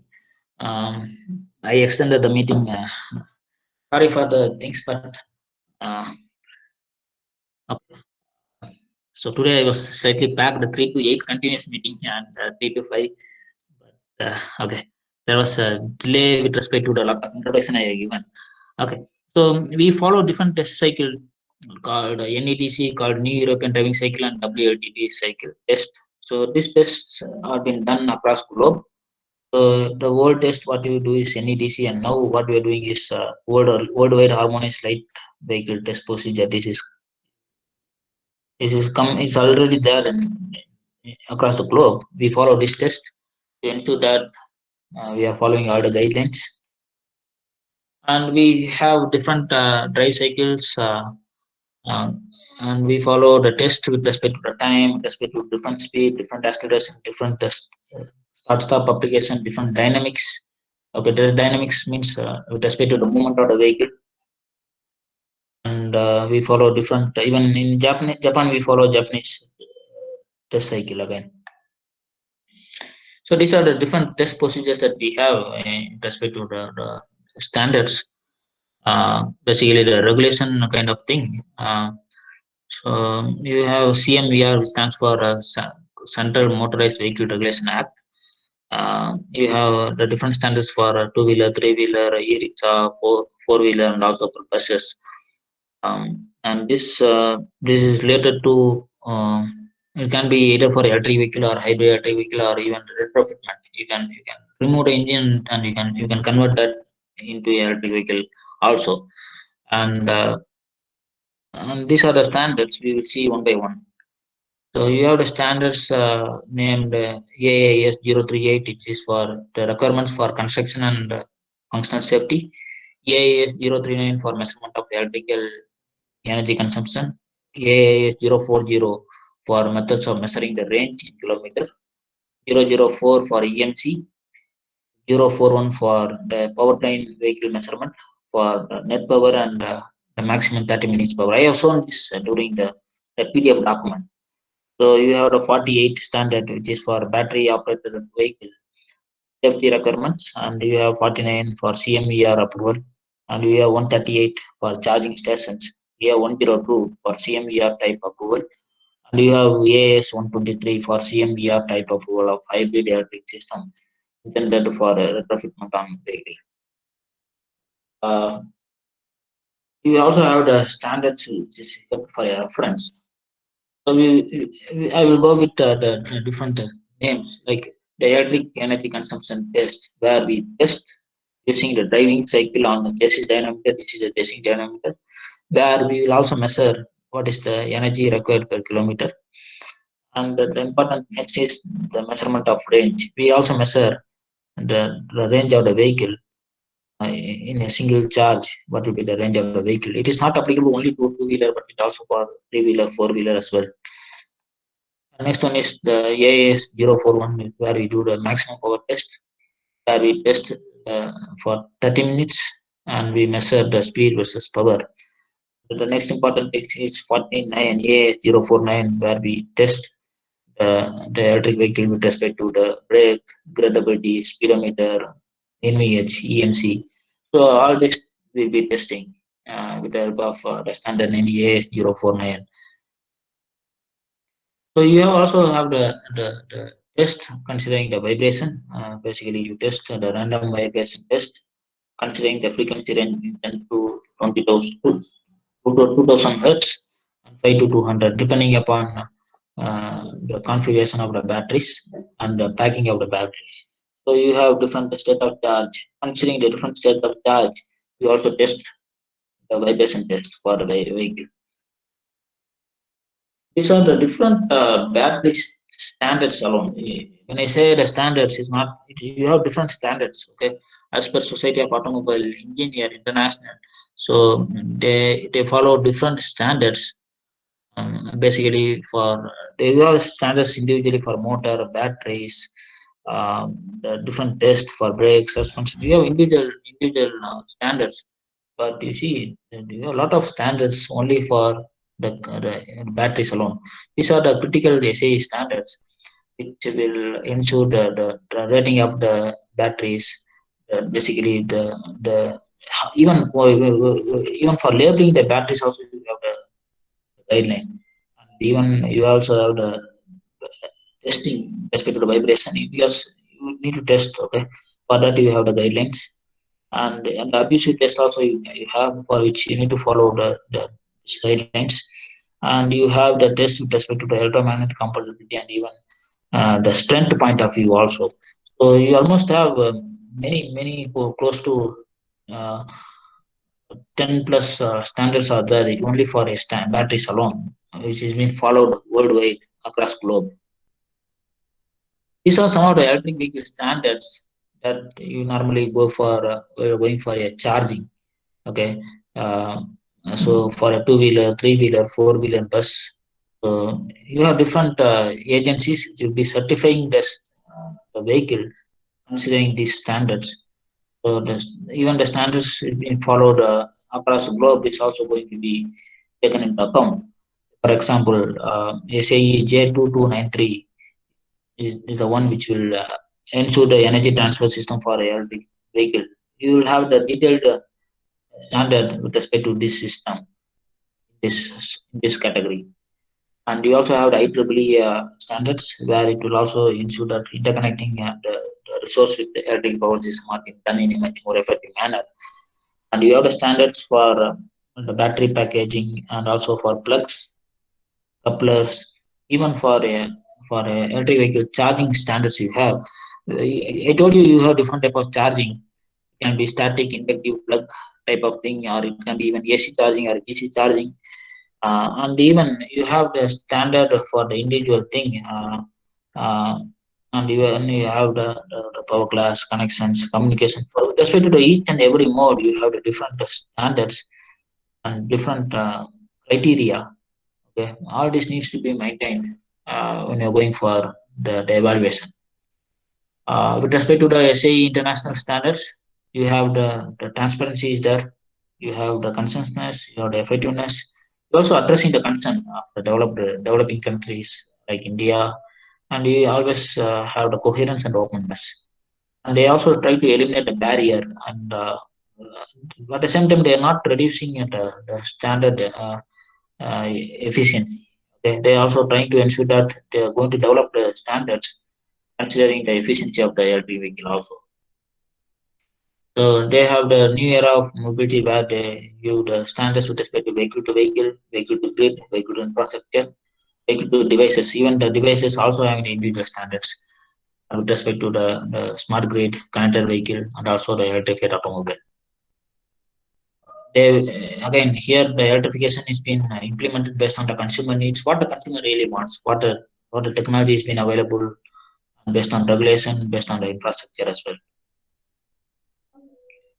Uh, okay, just running out of this time, what I will do, these are the vehicle battery standards that have been put in use, considering the start-stop, concept application, battery packaging, hybrid application, labeling. Okay, all this, you see almost different committees they have been forming, almost 18 committees they are forming.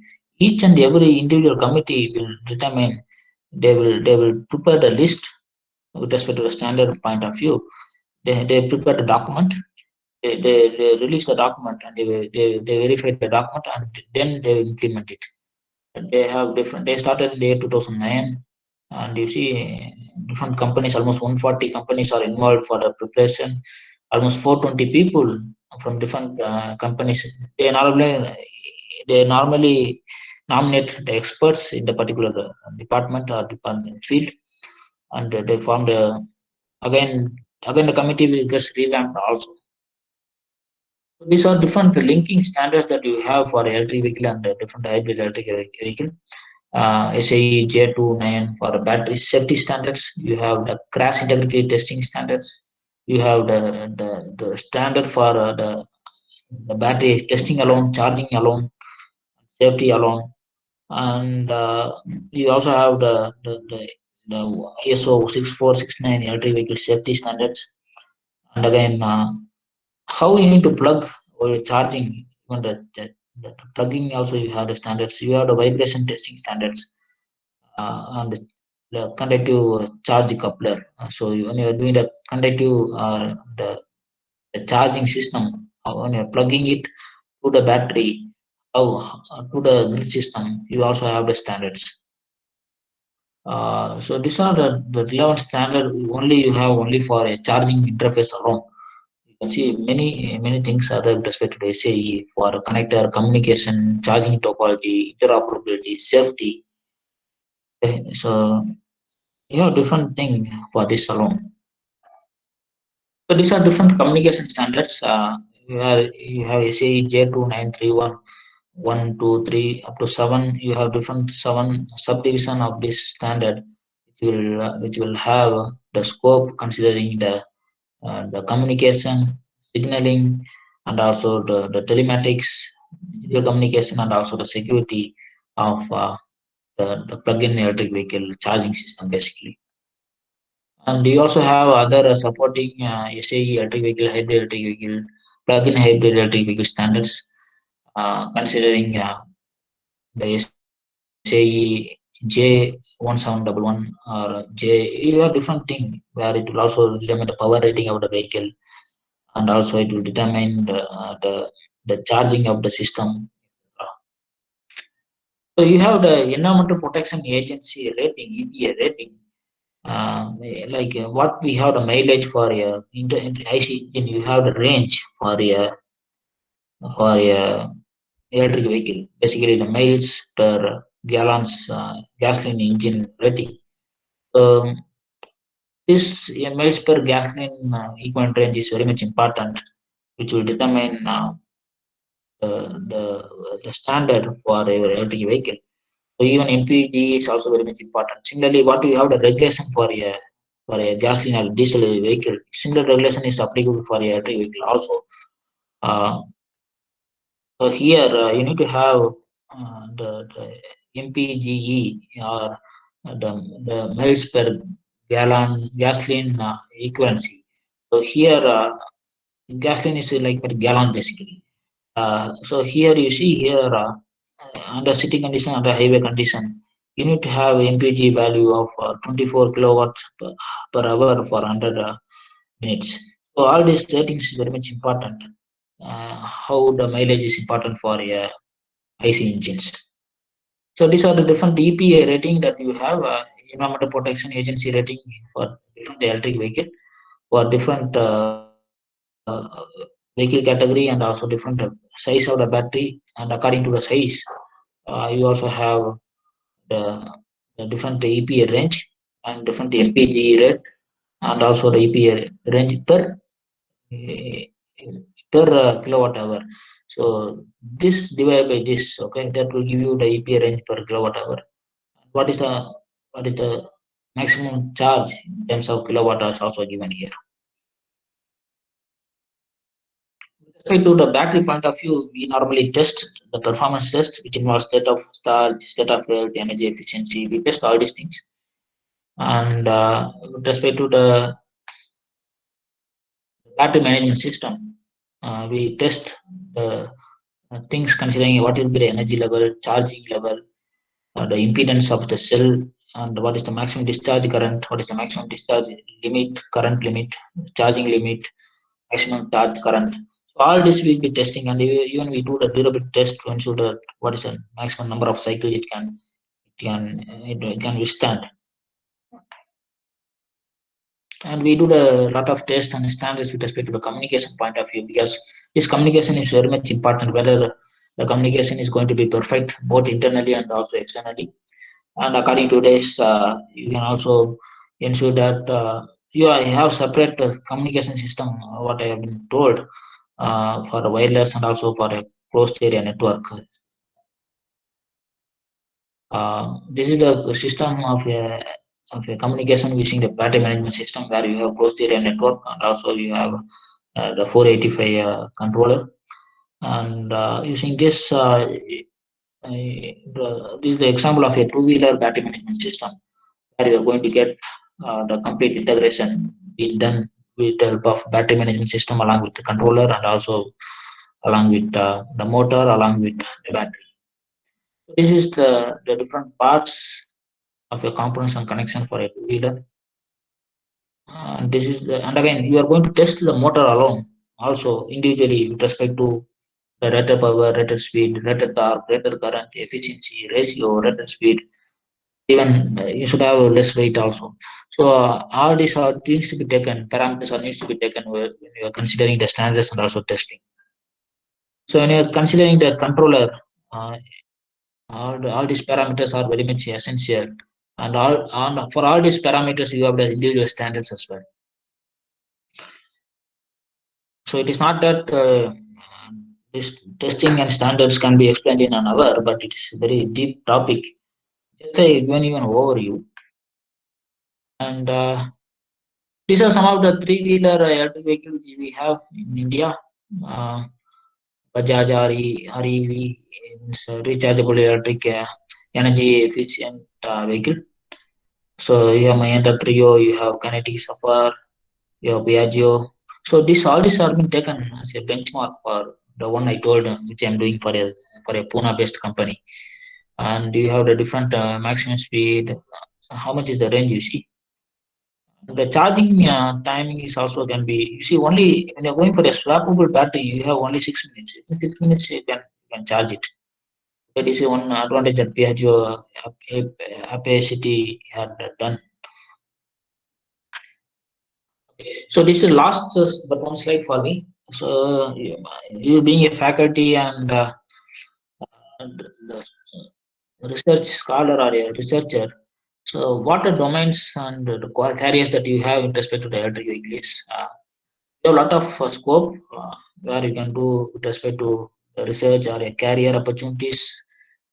Maybe sometimes you want to do PhD, you can do it in power electronics, connected vehicle. You can do it in electrochemistry, thermal management, power electronics, material science and metallurgy, and again algorithms and vehicle engineering. All these are the research scope that you have for an electric vehicle. Definitely, I can help you for your research activities or or some of your projects. Maybe I can guide you, basically, even for your PhD also. You please feel free to contact me. My mail ID is p.arjunraj@gmail.com, and my mobile number is 8778983428. Thanks for an opportunity, and you can ask your questions now.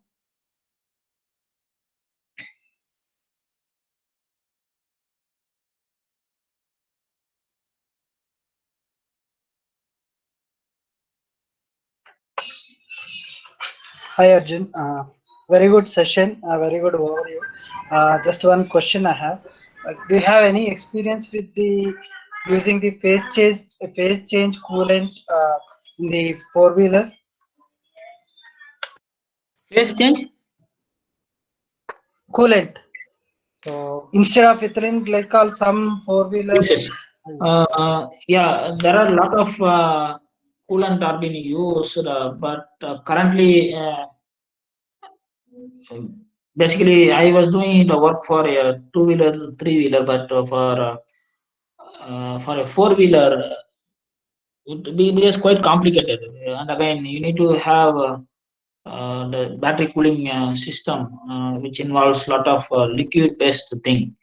I don't have the experience onto that, but what happens is in the case of two-wheeler and the three-wheeler, where you have air cooling system, when the vehicle is moving with the help of the air cooling itself, it acts as a coolant for the battery management system. But unlike the case of the four-wheeler, even the temperature is going to be higher.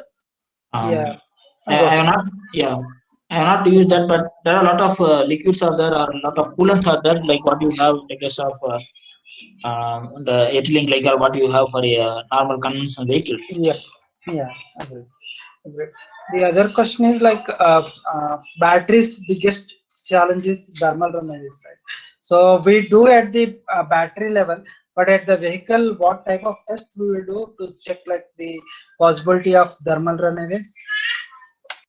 Okay, so individually we apply the temperature when you're testing the battery. We give the high temperature and we evaluate the efficiency or the test of the battery. But with respect to the vehicle point of view, we keep the vehicle and we keep the battery into the vehicle. And what we do is we do the durability test and we do the different tests, like we do the medium level test, we do the high speed test, and different range test we do. And after that we evaluate per charge, like after charging the battery 100% charge, what's the range it is going to give. And then and during the range, at particular time, it will reach to 50% state of charge. What is the time required for 50% state of charge and 80% state of charge? And then we also we also give an overview that what is the time required for the complete discharge, and what's the time required for charging the battery in the vehicle condition, considering the temperature of the surrounding as well. Oh, okay, got it. Thank you.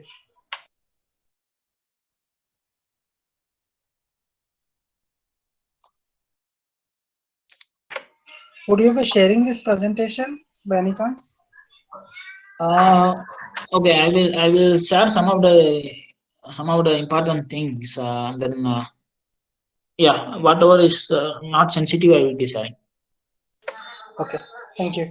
But I can send you the PDF document, which is very much which will give you all the information. I will send you that PDF that is quite interesting, that is quite informative also.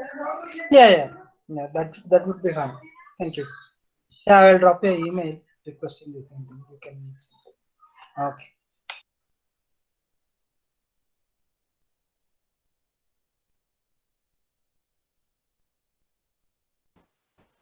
Any more questions from participants? Let's see any questions are being put in the chat box. Yeah, definitely. Okay, no questions are there. Okay, so shall I conclude this session, sir?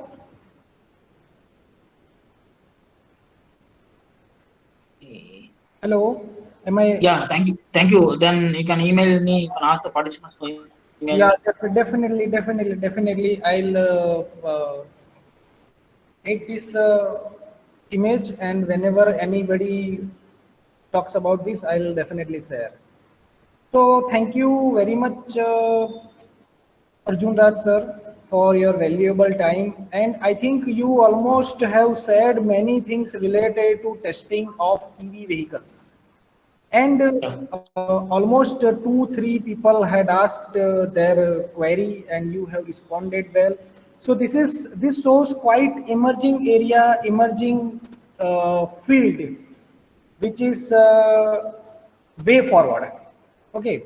So definitely your session was really good, and it was really contentive session, I would rather say. Thank you very much again on behalf of Automobile Engineering Department, ADIT.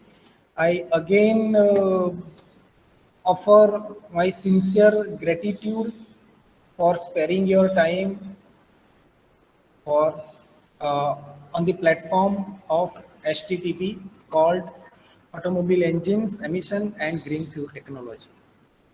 Sir, thank you very much. We will be grateful. We may have another session if we arrange some another STTP on this or similar to this topic. Yeah, sure. And because I did not directly enter into testing and standard, because I need to give an overview. That's why it took more time. And maybe we can also focus more to the standards also in further STTP. And then I will come up with some new topics. No issue, sir. Welcome. Okay. So shall we stop? Yeah, thank you. And you can email me if in case any doubt or any clarification. Definitely, sir. Definitely. Thanks, sir. Thanks for an opportunity. Okay. Thank you, sir. Goodbye.